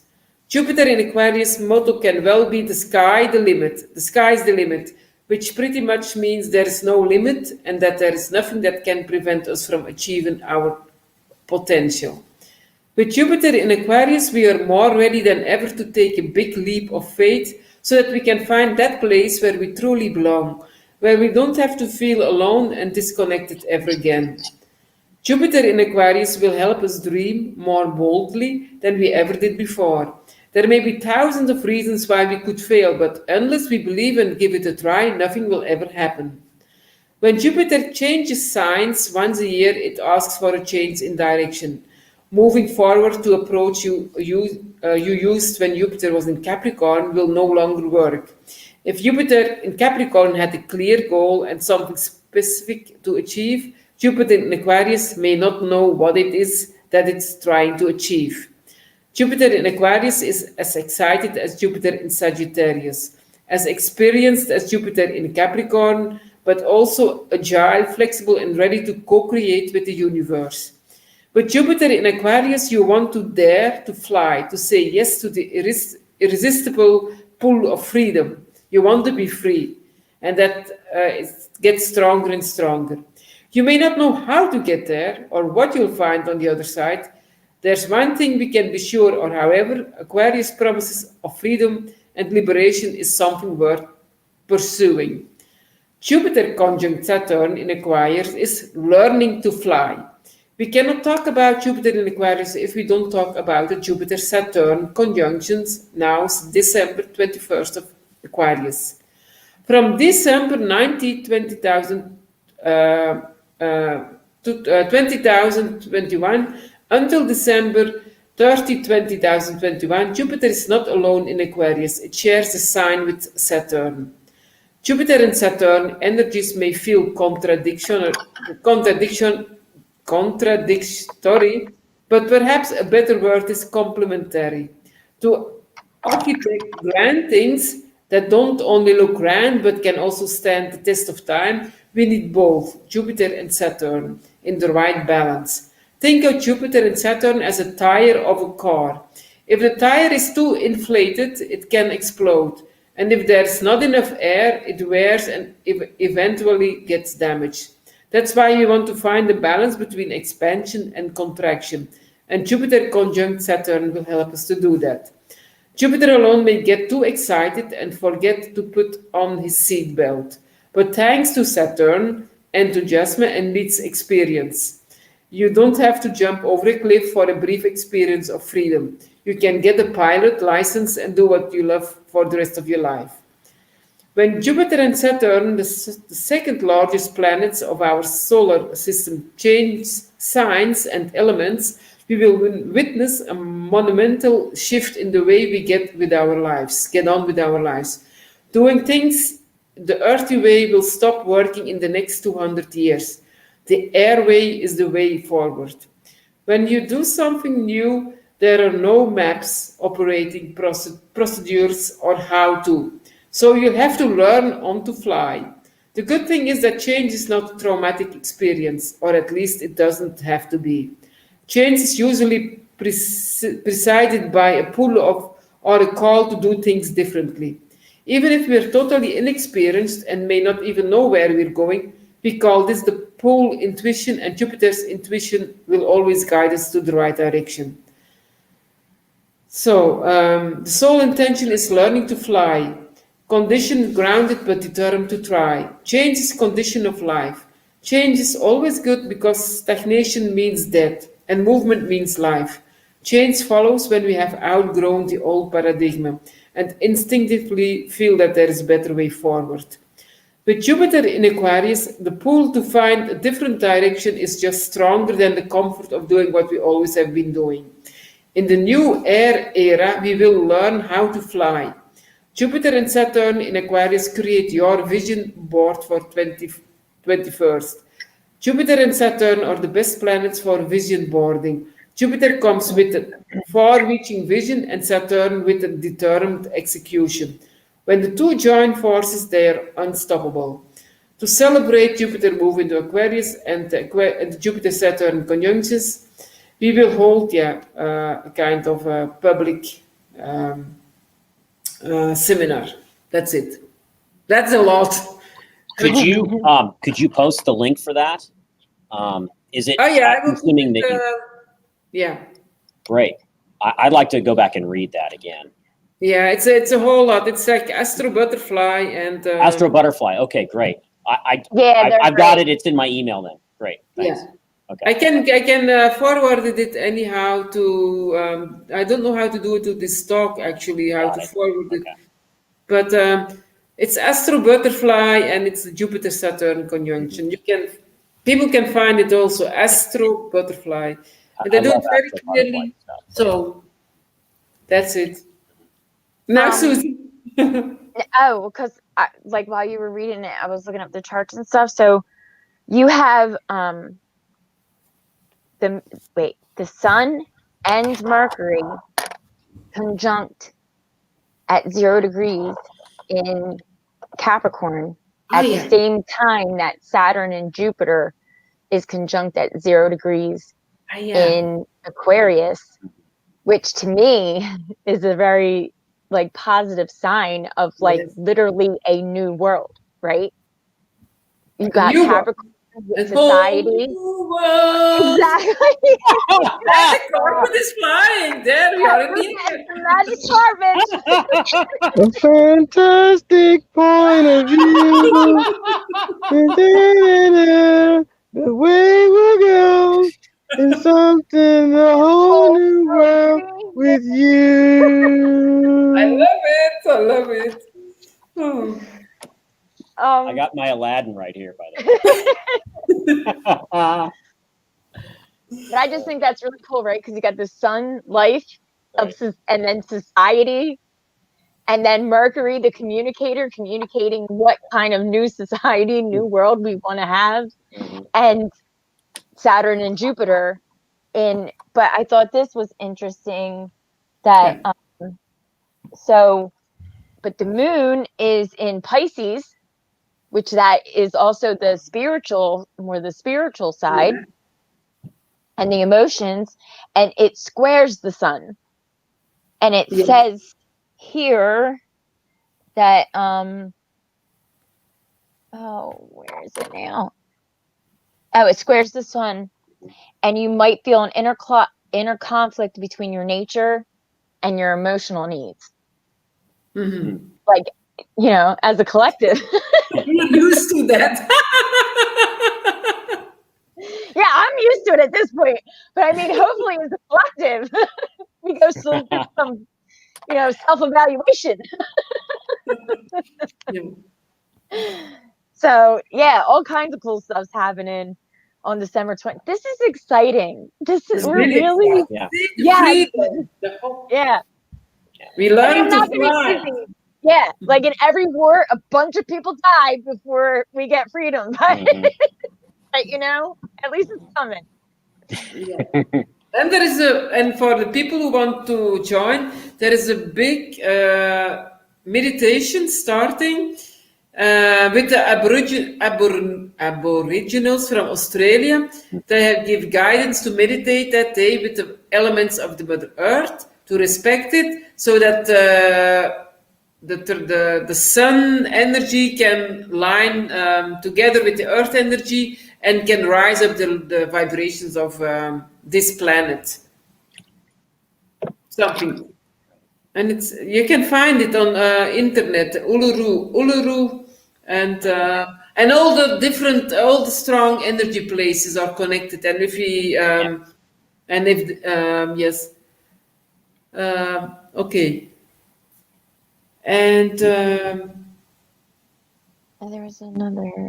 Yeah, so that is interesting. That 21st of December, everybody meditates. It's a new era that's starting. Official. Mm-hmm. It's we can. How do kings do that? Like they cut with a bow or something. Okay, we enter the new age. Oops, yeah. We can do that symbolic.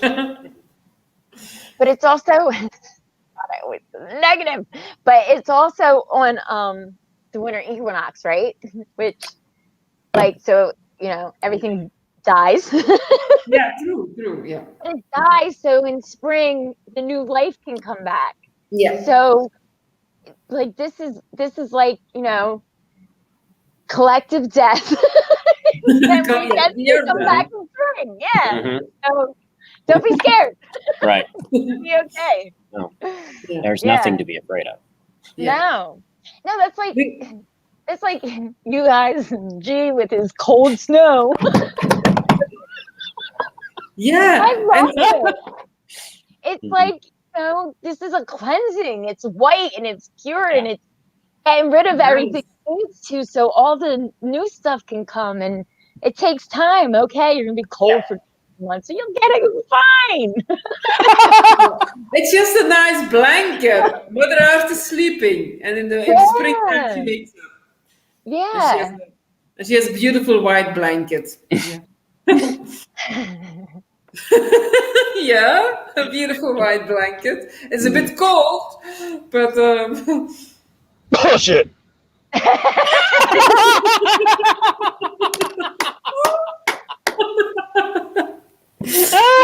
Yeah, you guys put your snakes in deserts. I like snow. Okay. See?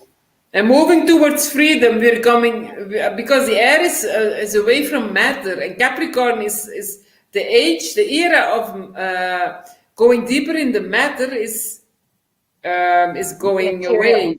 Yeah. Yeah, we're going now better. We're going more in the consciousness. Now is the time to grow in the consciousness. I think Yeah. because air is consciousness. Yeah. Air is free. Yeah. There's no controlling air, really. Well, I mean, I guess we And then, try, but yeah, and then of course, No one tells the wind which way to blow. right, exactly. exactly. That's a good Yeah. analogy. Yeah. Mhm. Yeah. That's But we have to learn to fly. Learn to fly. We can Then take learn- the pyramids. We can do it. we can do it. Yeah. Yeah. I'm Use gonna your get you all mind. there. We're all gonna be in our backpacks with our little spears, and we're gonna take it. We are ready. We're ready. We would look like the most non-scary people. It would be like, what are these people doing? Yes. Yeah, that it's would gonna be great. so much fun. Yeah, come on. Yeah, that'll be fun just to try. Let's just Yeah, you have to try. I know. Can you imagine though? Like we would not look scary at all. We would be all happy. Like, hey, look, we're gonna do it. Right. We will. Where there is a will, there is a way. I can. Yes, I can. No. Oh, because I took notes. So when you were reading the book, right? Yeah. I know I jumped all the way back, but It's okay. so it said something about like the formulas, like they'll misuse our stuff and Yeah. right? Yeah. And they said the formulas and the staff, that's really not power. Right. Well, you know how their staffs are like it's like a staff with the snake around it, Right. Mm-hmm. And then what's happening right now with the pharmaceutical company who has the staff with the snake around it and their fake formulas? Yes. Yep. See, But that's the history negative snake. That's a serpent. Again, that's the no. That's the Caduceus is associated with Hermes and with Apollo. We know about Hermes. Apollo was the god of medicine, and it's the abuse, the inversion of medicine. The medicine actually makes you sick, whereas medicine is supposed to heal, cure. Yeah. It's also Hecate, which she was known as the witch and the spellcaster, but she was also the healer. Yes. So it's like that polarity. You can use that staff for good. Yeah. Yes. And I also think, isn't she the goddess of the crossroads as well? Meeting points, crossroads. Yeah, I think she is. Yeah, the mother maiden crone is related to Hecate. Yeah, sure, definitely. Yeah, we're gonna all be out there with backpacks and turbans and sticks and maybe a few bows and arrows. You'll have your crossbow. Crossbow. We're gonna look all dangerous. We create our own staff. We create our own stuff. It's kind of like lighter energy and happy and stuff. Like I don't see anybody threatened by us at all. We can ask the staff of Santa. Yeah, we gotta practice our mean faces. We'll have to get Beaufont to generate some memes. Just paste them onto our face. Yeah. Oh God, never mind. What? I read a comment and I was going to mention pretty it, good. so I knew who it was. Okay. But you know what? Hey, information comes from everywhere. I'll freaking read it. Right? Let's not be judgmental. Okay, so some chick, Olivia, says, I don't know who she is, says, the snake will heal you. Well, Right. if you think about that too, like I said, the laws of polarity, right? A snake bite can kill you, but if someone takes that venom and makes it into anti-venom, Mhm. because that's what That's anti-venom is homeopathy made out of, does do venom. that. Yeah, That's homeopathy that does do it. Yeah. right. There it is. Right. So it Mhm. can heal you, or it can. So, now you make me think of something because homeopathy uses really those snake venom and other really like poison, but they can transform it. They transform it in healing matter. But pharmacy, they keep it. They use also that, like in the vaccine, they use that animal tissue and all those like things, which maybe they have the idea from homeopathy, but they use it in the wrong way, so they Wrong way. kills us. Well, I saw some kind of, I don't know, man-made meme post, whatever, about look up equine coronavirus, something like that, right? So I looked it up, and it's just really weird, the similarities between it's called ECOV, ECOV or whatever, and the similarities between that happening to the horses, and I mean even the numbers of like deaths and sicknesses, and then what's happening now with the cuckoo flu.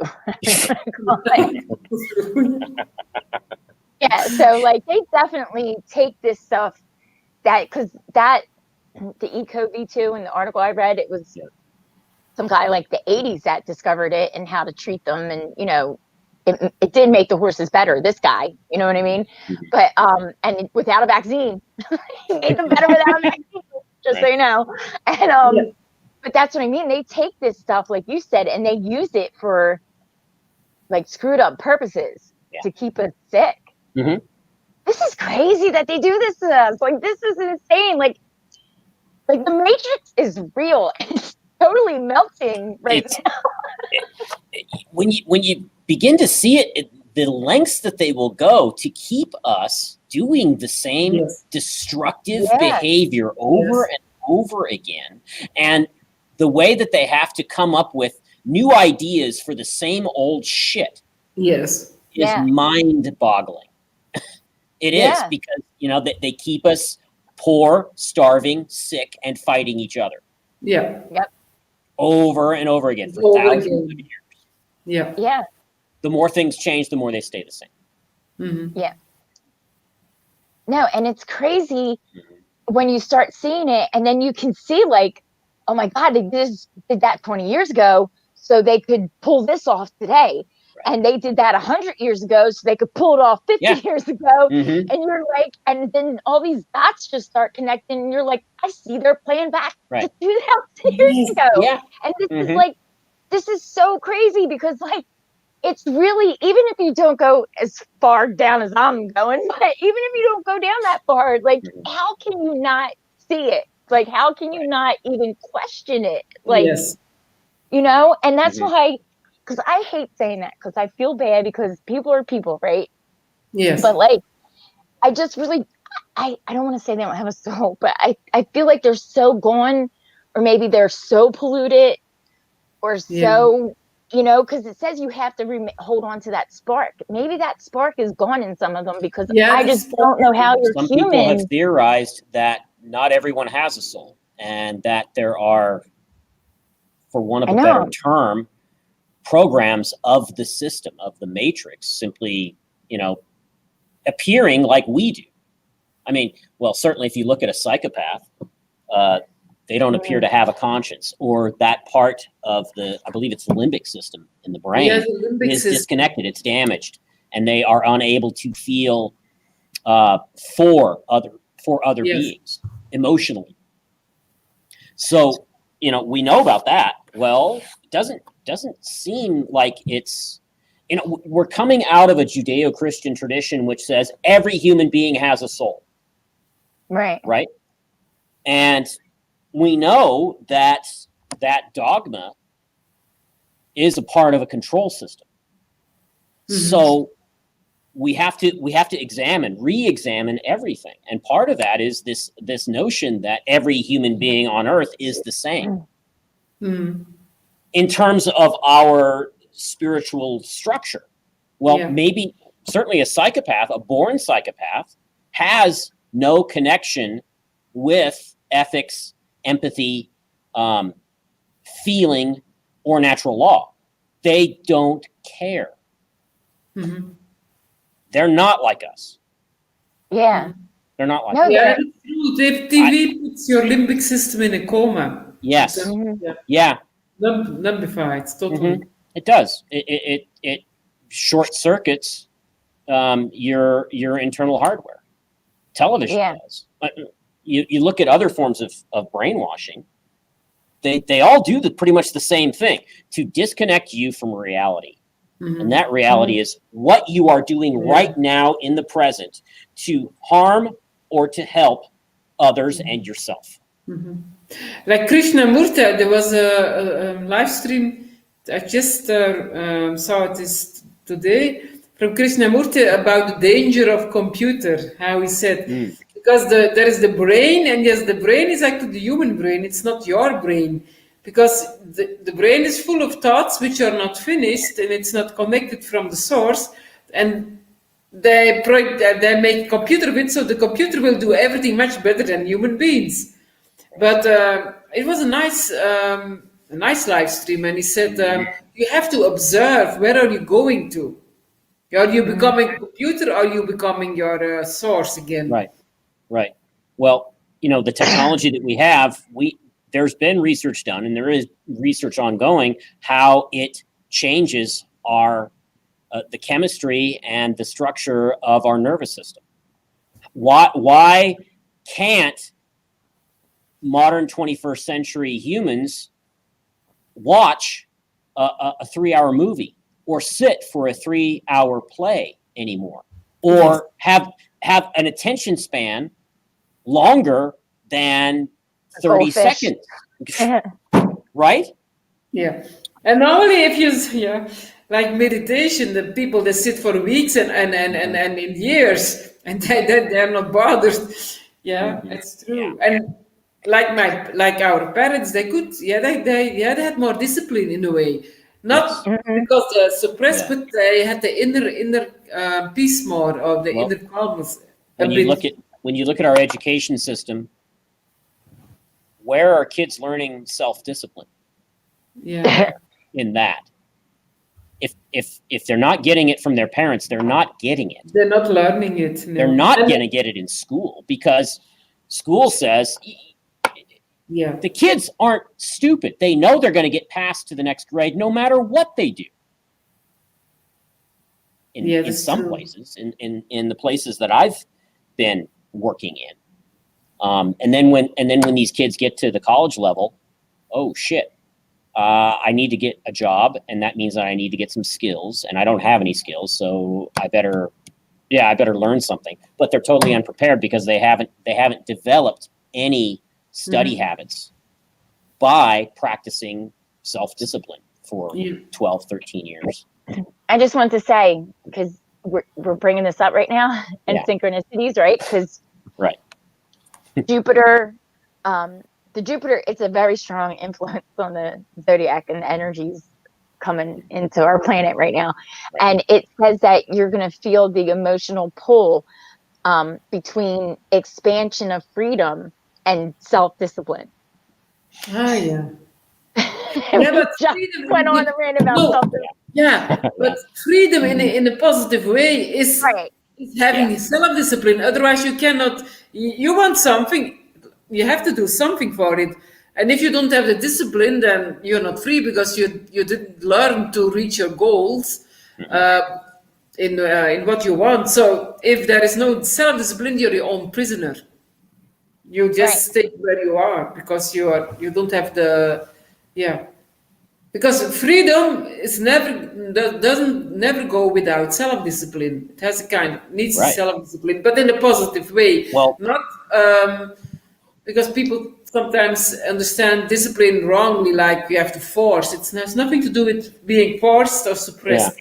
Yeah. And I mentioned the Athenians, the Athenian democracy under Pericles, and the period from about 490 until 440, those 50 years, and what allowed the Athenians to develop a truly just and egalitarian society for the landowning class anyway. I mean, they had slaves, but everybody had the same amount of slaves. Yes, they were fair. Yeah, we can't just look at history like this. We need to look at it like this. Definitely. Right. What allowed them to have that level of freedom and justice was that they saw that they needed to place limits on themselves and to discipline themselves in order not to just do whatever the hell they wanted, because they knew at that time that doing whatever the hell you wanted to do means that you're going to indulge yourself in every whim. You're going to, you're going to drink every, alcohol. You're going to screw everything you can get your hands on. You're going to lord it over people that are weaker than you. You're going to indulge yourself in whatever desire you want. And that's going to lead to what? Well, Plato put it in the Republic. It's gonna lead to a tyrant. It's gonna lead to a tyranny. Yes. And that's what the Athenians got. They were conquered first by the Spartans and then later by the Romans. So self-discipline is basically don't be a dick. Self-discipline means, just what Plato said in the Republic, placing limits on your own freedom. Yeah. And that ensures not only justice, but goodness, truth, and beauty as well. Yeah. Because if you're a slave of your own desires constantly, you go from one place to the other place and you don't reach anything. You right. Get exactly. Yeah. Exactly. You have to limit yourself. Yes. Because if you just let your belly have whatever it wants, you're going to be sick and you're going to start wars with your neighbors to satisfy all your desires. Take their land, take their goods, take their gold, whatever it is you want. Well, okay. We've got 5,000 years of recorded history proving that is going to be a complete fucking mess. You sure you want to do that? Well, that's what we're at right now. We have a sociopathic, self-styled elite on this planet that thinks that corporations should rule over everyone and that you shouldn't have any local autonomy. We've been down this road again and again. Yep, except for this time they gave us bank accounts so we all can be psychopaths and have no limits on trying to shove the entire world in a bank. They want us to be just like them. They want us to accept them. And they want us to accept that we need them. We don't need them. Wow. Do we not need them? They need us. They need us. They need us. We're their food. This is a debatable point maybe, but you look at all the death and mayhem and chaos and suffering and destruction that they have gone out of their way to create artificially. Why? What's the reason for that?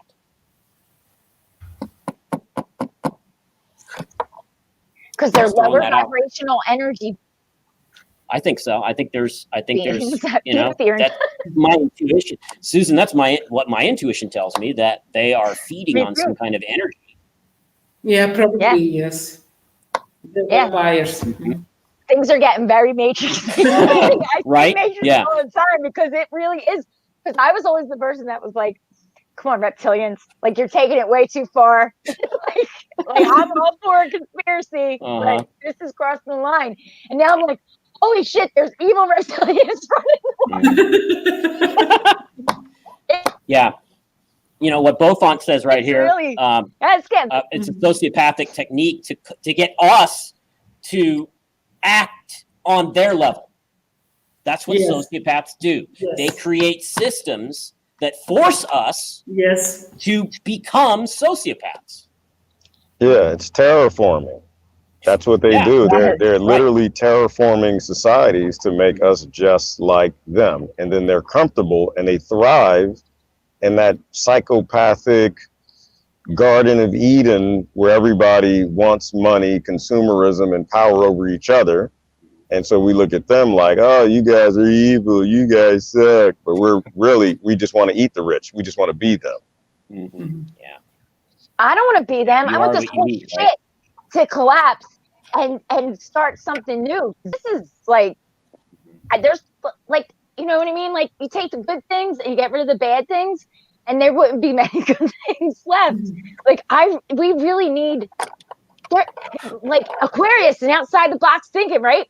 I have no plans, Yes. but Right. But like, that will there has to come. be a different way. Yeah, That look will a come. totally different way. Yeah. You look at revolutions throughout history, the French Revolution, the Russian Revolution. They were oppressed people that were starving and had enough. And what do? They overthrow their masters. And what happens? A new tyranny takes its place after a period of about 5 years, where there's a power struggle there because a power vacuum was created.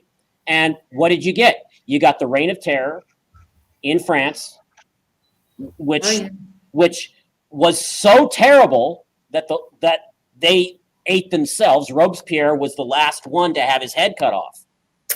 And then Napoleon came in, a demagogue that came in and took power, and he was an absolute ruler. The Russian Revolution, you have pretty much the same thing with a power struggle between Trotsky and Stalin. Stalin wins. He sends everyone else to the gulag. Yeah.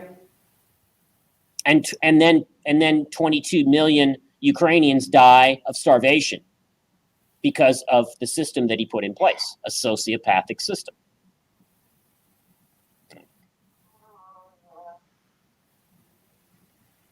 Yeah, love is the answer. Mm-hmm. Yeah. So, there's examples to teach us this. If the victors of the revolution don't destroy power and decentralize everything, that's the only solution. Mm-hmm. To take the power and throw it away. Nobody can use it. Nobody can wield it safely because we're not developed enough to be able to handle it wisely. Mm-hmm. Hashtag quoting Susan. The awareness that you have, that's not the matter. Take it. That's the voice of the devil tempting you, Susan.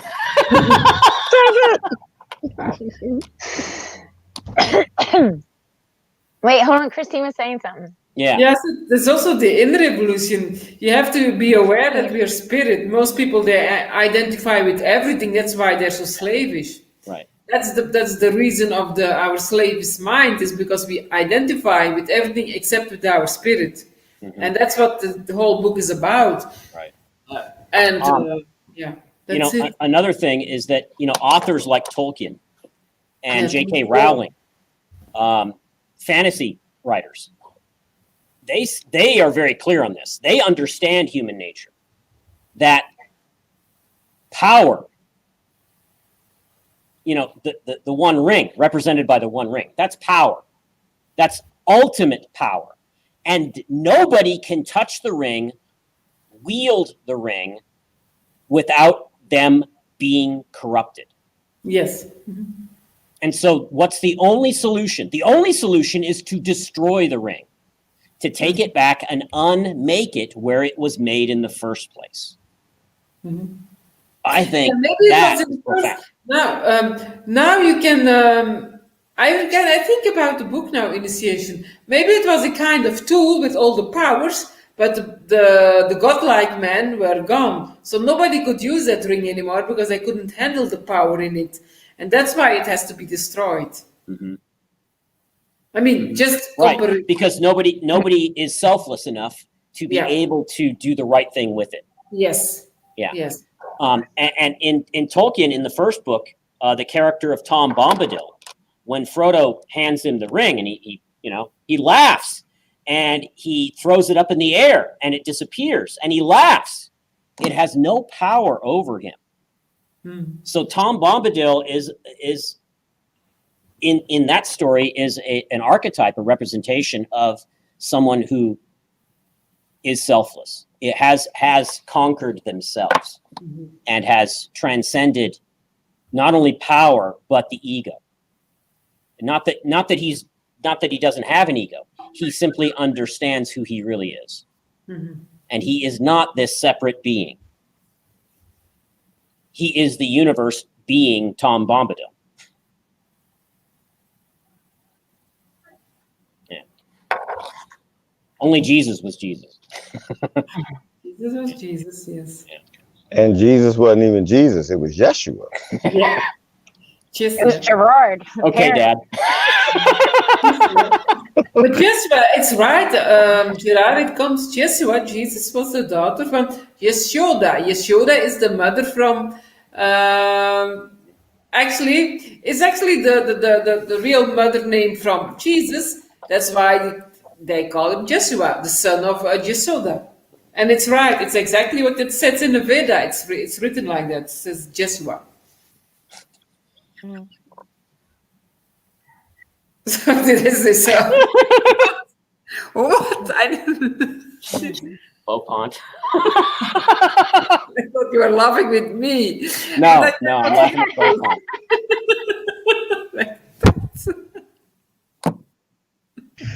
See? The screen blocks it. If he would have got hit by a scarf. I'm saying, this isn't really real.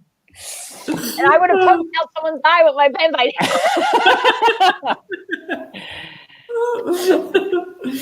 Oh. Yeah. Yeah. We got to remove this screen. Yeah. Yeah. And then we can go to the fireplace here. Yeah. Nice. Yeah. Nice. So. I was sitting by a fireplace this morning. So Oh, nice. it was cold here this morning. It was really cold.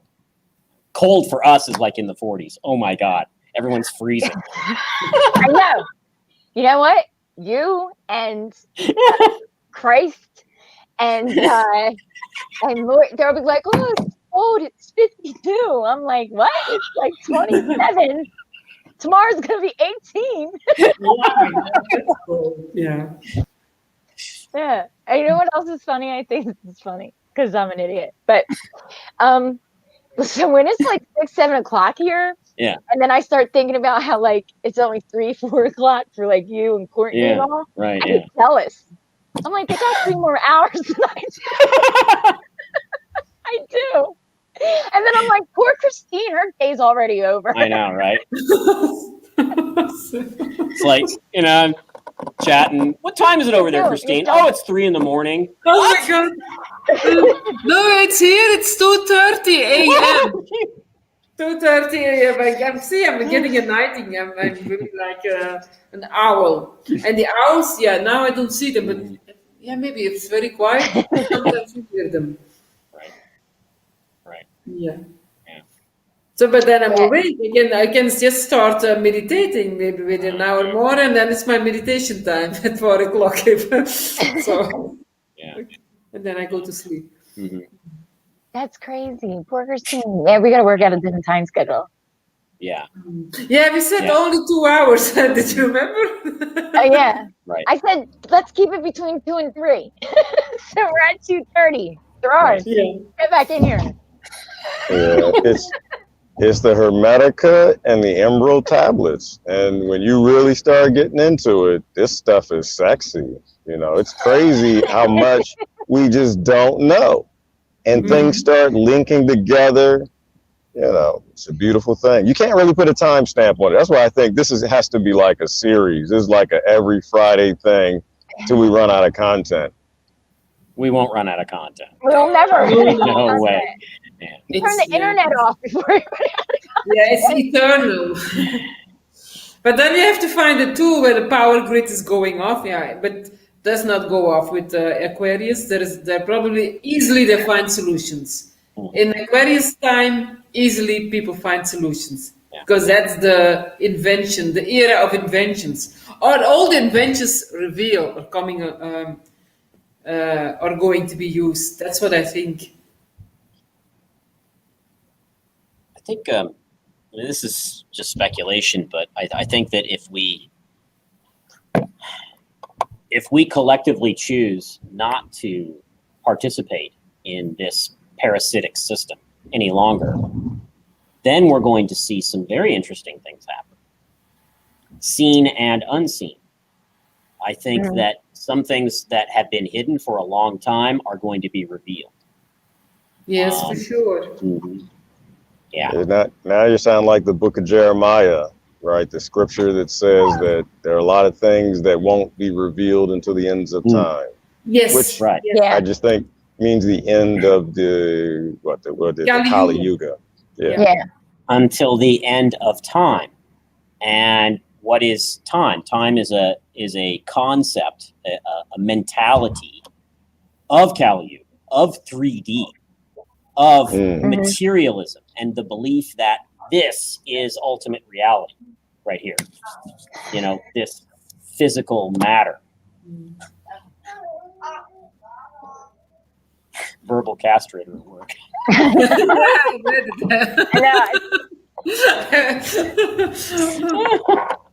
I saw Chris. What? I feel like. Smile.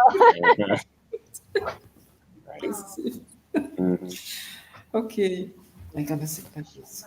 Okay. Yeah, well, you know, we're going to see, I think we're going to see a lot of not only hidden technology, but hidden history as well come out to be released. Definitely. Yeah, I mean, we're seeing it this year. I mean, just with all the secret technology they're trying to convince everybody is aliens. I mean, all kind of things are being revealed right now. Seems like people are like shutting down. They can't even handle it, between the cuckoo virus and the aliens and the Great Depression, and obvious that there's global powers that have control over the governments. People are shutting down. It's just too much. Like it seems like they can't even handle it. But that's also a sign of Aquarius is people getting nuts because they cannot handle that knowledge. Insanity is typical for Aquarius. So, probably. Yes. The dark side. That's true. It's just funny. Aquarius is insane. Great. That's all we need after all this. Let's head into the age of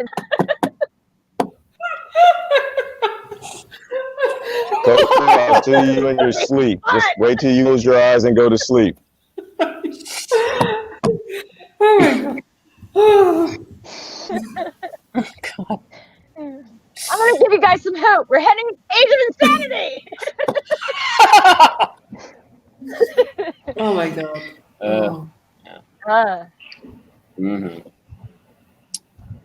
So, what was I going to say? It's getting itchy. I don't remember. Oh, okay. This is back to the book, right? Okay. Yeah, but it is. I said truth. Aquarius is related to insanity. I cannot help it. It's just the way it is. That's one of its dark aspects. Yeah. My internet's acting funny. Yeah. No, you're okay. You're never frozen. I'm okay right now? You never. No, you're okay. Yeah. Yeah, because it keeps doing weird stuff here. But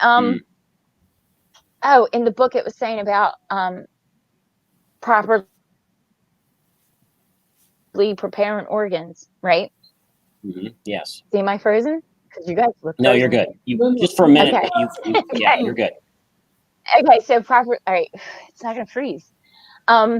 So properly preparing organs or whatever for the initiation, and then we have the mummies, right? And the Egyptian Book of the Dead, like that's a major thing for you to go to the next world. Your organs, your body, it has to be prepared properly, right?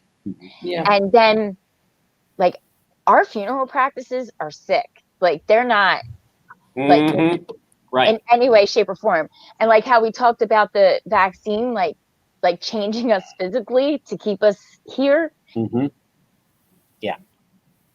I really think our funeral practice, like you're taking out your stuff and putting in this yucky chemical that turns you into goo, and you're sealed in this metal box. You don't go back into the earth. Yeah. Like, I think that's part of their spell casting, what they do with our bodies. It's weird and it's creepy, and there's no logical explanation for it. No, none. Definitely not. It is 2:30 in Belgium. Some people ask what time it is here. It's 2:30. 2:30 or 2:40 in Belgium. Yeah. 6 hours Take later. me out and bury me underneath a tree so that my body can, feed a tree. That's the way I want to go. I don't want to be stuffed in a metal box injected full of formaldehyde and God knows whatever else they put in your, It seems like a good place to interject that the Moderna vaccine was just approved. So the FDA just approved the mRNA vaccine. Is anyone surprised? Is anyone shocked that it got approved? Oh my God, it got approved.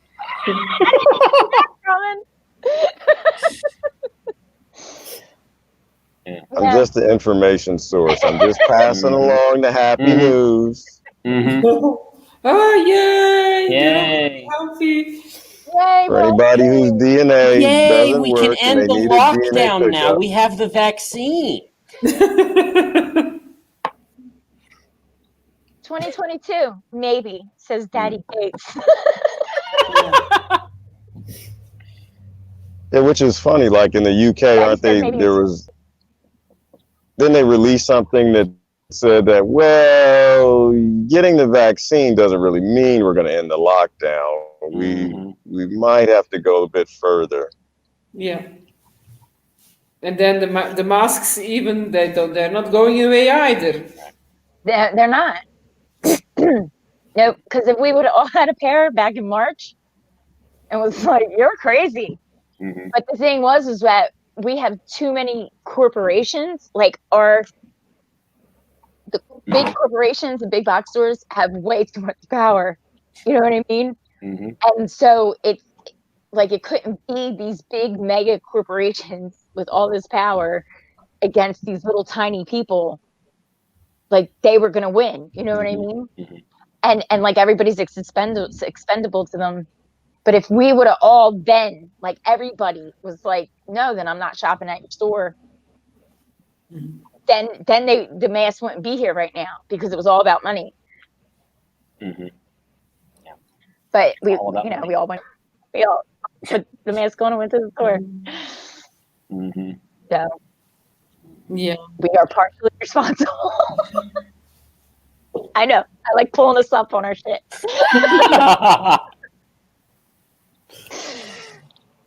We're all responsible. This sucks. We're all we are. I have to be responsible. Yeah, we do. I know. Yeah. I get mad at myself every day. Like, what is wrong with you? Why are you complying to this? And then I'm like, yeah, but nobody else. But that's the whole point. You can't be like everybody else. You got to be yourself, you know? And it's like, but there's consequences for actions in this system that we live in. It's like, it's great. So let's just go to a community, start our own thing. Just go. With our backpacks and our sticks. Yeah. Little spears to keep the snakes away. Right. Hopefully some mosquito net if we're out by a lake. Yeah, definitely. Because seriously, as long as we're in this matrix, we are going to have to live a hypocritical life. We are going to be hypocrites. Yeah. You know what I mean? And it sucks. Well, that's the system, and that's a point that Beaufont makes again and again, and he's right to do it because the system forces us into becoming sociopaths. Right. Yep. Only one way to beat it. You got to leave it. There's absolutely no way to stay attached. It's funny. I was actually having a discussion with my brother earlier this morning on the same topic, which is the thing that I've messed up my entire life. The greatest regret that I have is that to think that I could live a decent life being a decent person from within this system. You can't. Right. It requires that you be complicit with some of the worst crimes in humanity Right. And your whole lifestyle, your very latte is propped up on war crimes and death. Yes. You know, you have to leave the system. That is the bottom line. Whether it's now, damn it, I want to leave tomorrow, but or 5 years, and you put a plan in. But everybody who actually gives a damn about the future or their children or grandkids is going to have to start putting in a plan to leave the system. Right. Plus, the system keeps you in constant conflict with yourself. Yes. Also. Right. Because even if you're not like just going out and hurting someone or doing something wrong, like I said, even like my job and going shopping, and it's like everything I do is like, okay, all this stuff is poison. Why am I, you know what I mean? Like it's just constant conflict of myself. And do you know how hard it is to have peace when you're in constant conflict?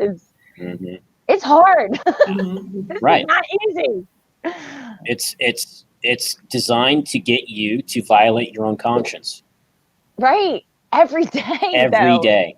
Doesn't stop. Yes. Yeah, I think everybody has somewhere to go, Paul. Like he's saying, there's nowhere to go for some people. This is a very big country, and this is a very big planet. I think what you're trying to say is that people don't want to go to the places they can go. They're not comfortable. It's not fun. It's not what they want. But there's somewhere for everybody to go. Well, not everyone is going to go. The majority of people are going to participate in the system because they've chosen comfort and sleep over doing what is hard and doing the right thing. Right. So it's not like, everyone's rushing for the hills and the forests and the mountains. They're not. Those that are awake are and have been and will continue to do so. But that's the minority. I hope I'm wrong about the minority. I hope that changes at some point. I hope we get out of this Iron Age and into a time where you don't have to lie to yourself constantly in order to put food in your belly. Right. By working for a corporation that is burning the Amazon and raping Bolivia and taking the lithium and doing all of that shit. Because that is, that is really the whole thing is basing life, human life, on filling your belly instead of, following your conscience and developing yourself and getting out of this prison for your mind. Yeah, I think Paul has a question. Does it take resources? He's saying people have nowhere to go and they have no resources to go anywhere. Does it take resources to opt out of the system? I think people would be surprised how much cash they'd have left over if they didn't buy the $1,000 iPhone, just to use an example. I mean, yeah, granted, working 2 to 3, minimum wage jobs with no benefits, that's something quite recent, right? And that's definitely, that's a prison. They're keeping you right there. But look at the shit that people buy. We are trained. We are conditioned to participate in the system, and that's conditioned to participate in consumerism and thinking that you need that shit when you don't. Why buy a $1,000 phone when you can buy an $80 phone? Yeah, it won't do the same things. Status. Yeah, status. Yeah, the image. Yeah. I don't think it's that hard to I don't monetarily. Yeah, if you do what we're doing, networking and communicating with each other and making connections with people, and then collaborating, it's a lot easier than you think it is. In terms of the organization of the thing, but the monetary side of it as well. It can be done. I think that's just an excuse. for not doing it. I don't know. You guys might disagree with that. Oh, Yeah. Yeah, the Titanic must be saved at all costs. Exactly. That's That's well the said. mentality, isn't it? Mhm. Yeah, that's the mentality. let Yeah. us think. That's what I mean. Like, I'm not saying, because someone said something, I don't know, I forget, but I'm not talking about hiding. I'm talking about go live my life while they destroy themselves. And if it kills me, it kills me. Right. But if it's Well, 3 death. days or 3 years or I lived before I died. True. Death is a part of the mind control prison. Right. I saw a news report just yesterday that scientists believe, or some scientists believe, nuclear, not nuclear, but theoretical physics, say that death is just some kind. I don't remember the exact language they used, but it was basically illusory. It was an illusion that there is no death. Well, that's what the sages have been saying since time out of mind. That death is merely a transition. That in the Upanishads, in the Bhagavad Gita, you won't die because you weren't born. Everything that is born dies. This was born. This will die, but that's not what you really are. Right. Yeah, it's liberating to follow your truth and not capitulate to their bullshit. Exactly. I think we can. Even if enough poor people got together, and everyone kicks in $50, you can do something. You can at least organize within your community, grow a garden. What we've been saying for months now. You're going to increase your chances of survival just by doing that stuff. Yeah, it's going to sound wrong, but I think people are lazy. I think what we're really hearing is people, they don't want their life to change. They don't want to grow their own food. They don't want to leave the city. They don't want to, they're scared of a hard life. They want some way to make the system work in their apartment, in their house. And that's why the pro-mask people are so angry at those who aren't wearing the masks, because you're delaying us going back to normal. What they're really upset about is being inconvenienced. Right. And that's what it's all about. You have to be willing to take on the inconvenience. And this is where it gets back to American privilege, right? We like to whine and cry about what we don't have here, but the fact is we have significantly more than everybody, because the whole world was looted for our privilege. Right. Thank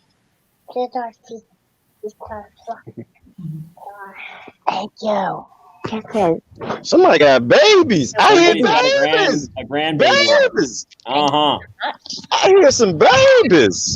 Let's come on, Susan. Show and tell. Where's the baby? Where's the baby?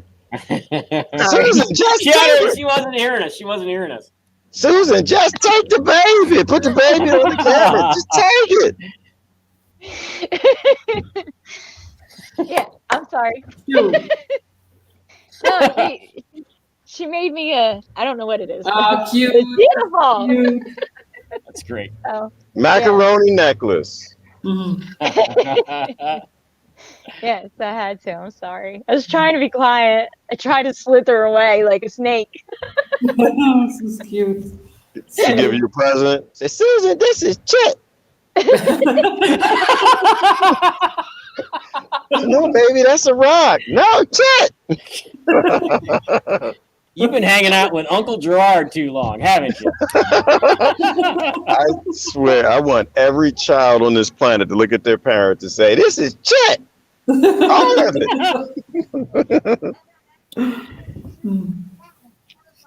Okay. All right. I got little kids calling me. They're not mine, but hey, whatever. They're awesome. I like little babies. Me Little too. kids are cool. I mean, they can be annoying, but they're awesome.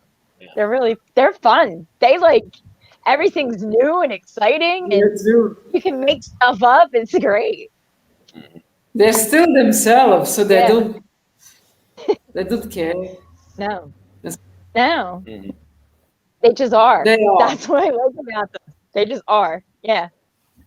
Mhm. Because you know what I noticed? I was And they thinking about call this it how earlier. they see it. Yeah, Yeah. exactly. Mhm. They don't hold Like- back. They'll tell you that no, this smells like shit. You know, I said, no, baby, this is Joe Biden. No, mommy, that's shit. No, baby, this is Donald Trump. No, mama, that's shit.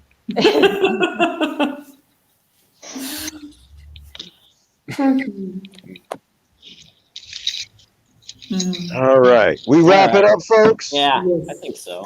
Yeah. I think that was long Yeah. enough. Yeah. Yeah. Okay. All right. Yeah. Last words, everybody.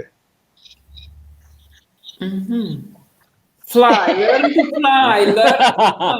It's the message of the new era. Learn to fly is Yeah. being Yeah.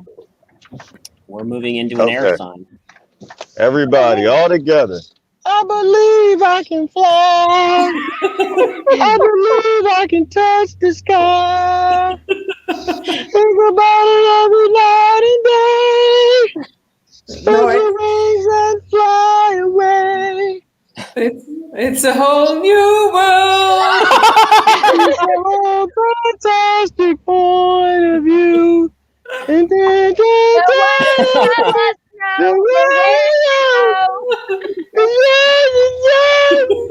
it's a whole new world. when a future archaeologist finds the recording somewhere of this live cast This and was listens to the music. end of it, This is what happens when you lock down people. We can't do that no more. This is what happens when you make people work around people with face diapers all the damn time. They sing Disney songs every damn Right. morning. right? Break everybody's eardrums. Mhm. I can't stop watching Disney movies because it makes me happy. And it's Yeah. just like, you know, I'm reverting back to my childhood because I'm tired of all the ignorant people I live around. All right. All right. Okay. Folks, this was awesome. Thank you so much. Thank you, everybody, for joining and your grandmama. And we shall see y'all next Friday. And thank you, Gerard. Yes, Thank thanks, Gerard. you. My name is God, but thank you so you Yes.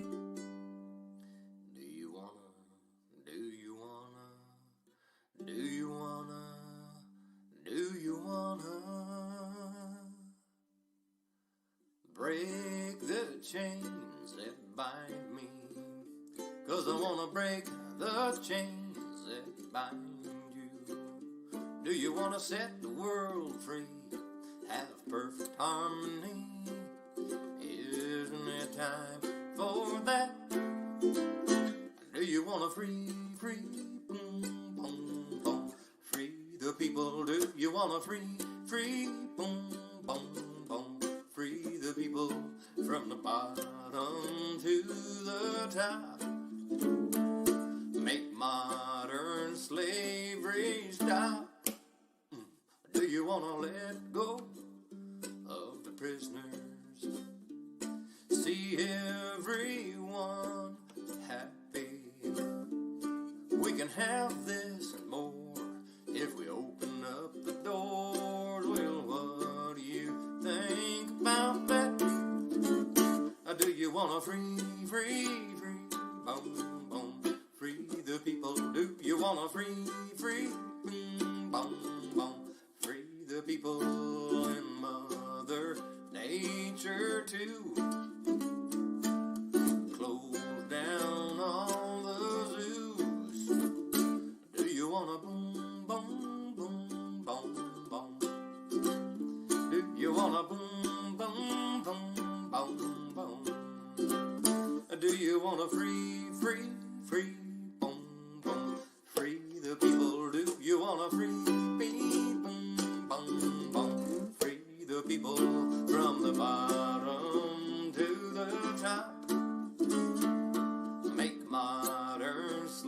every star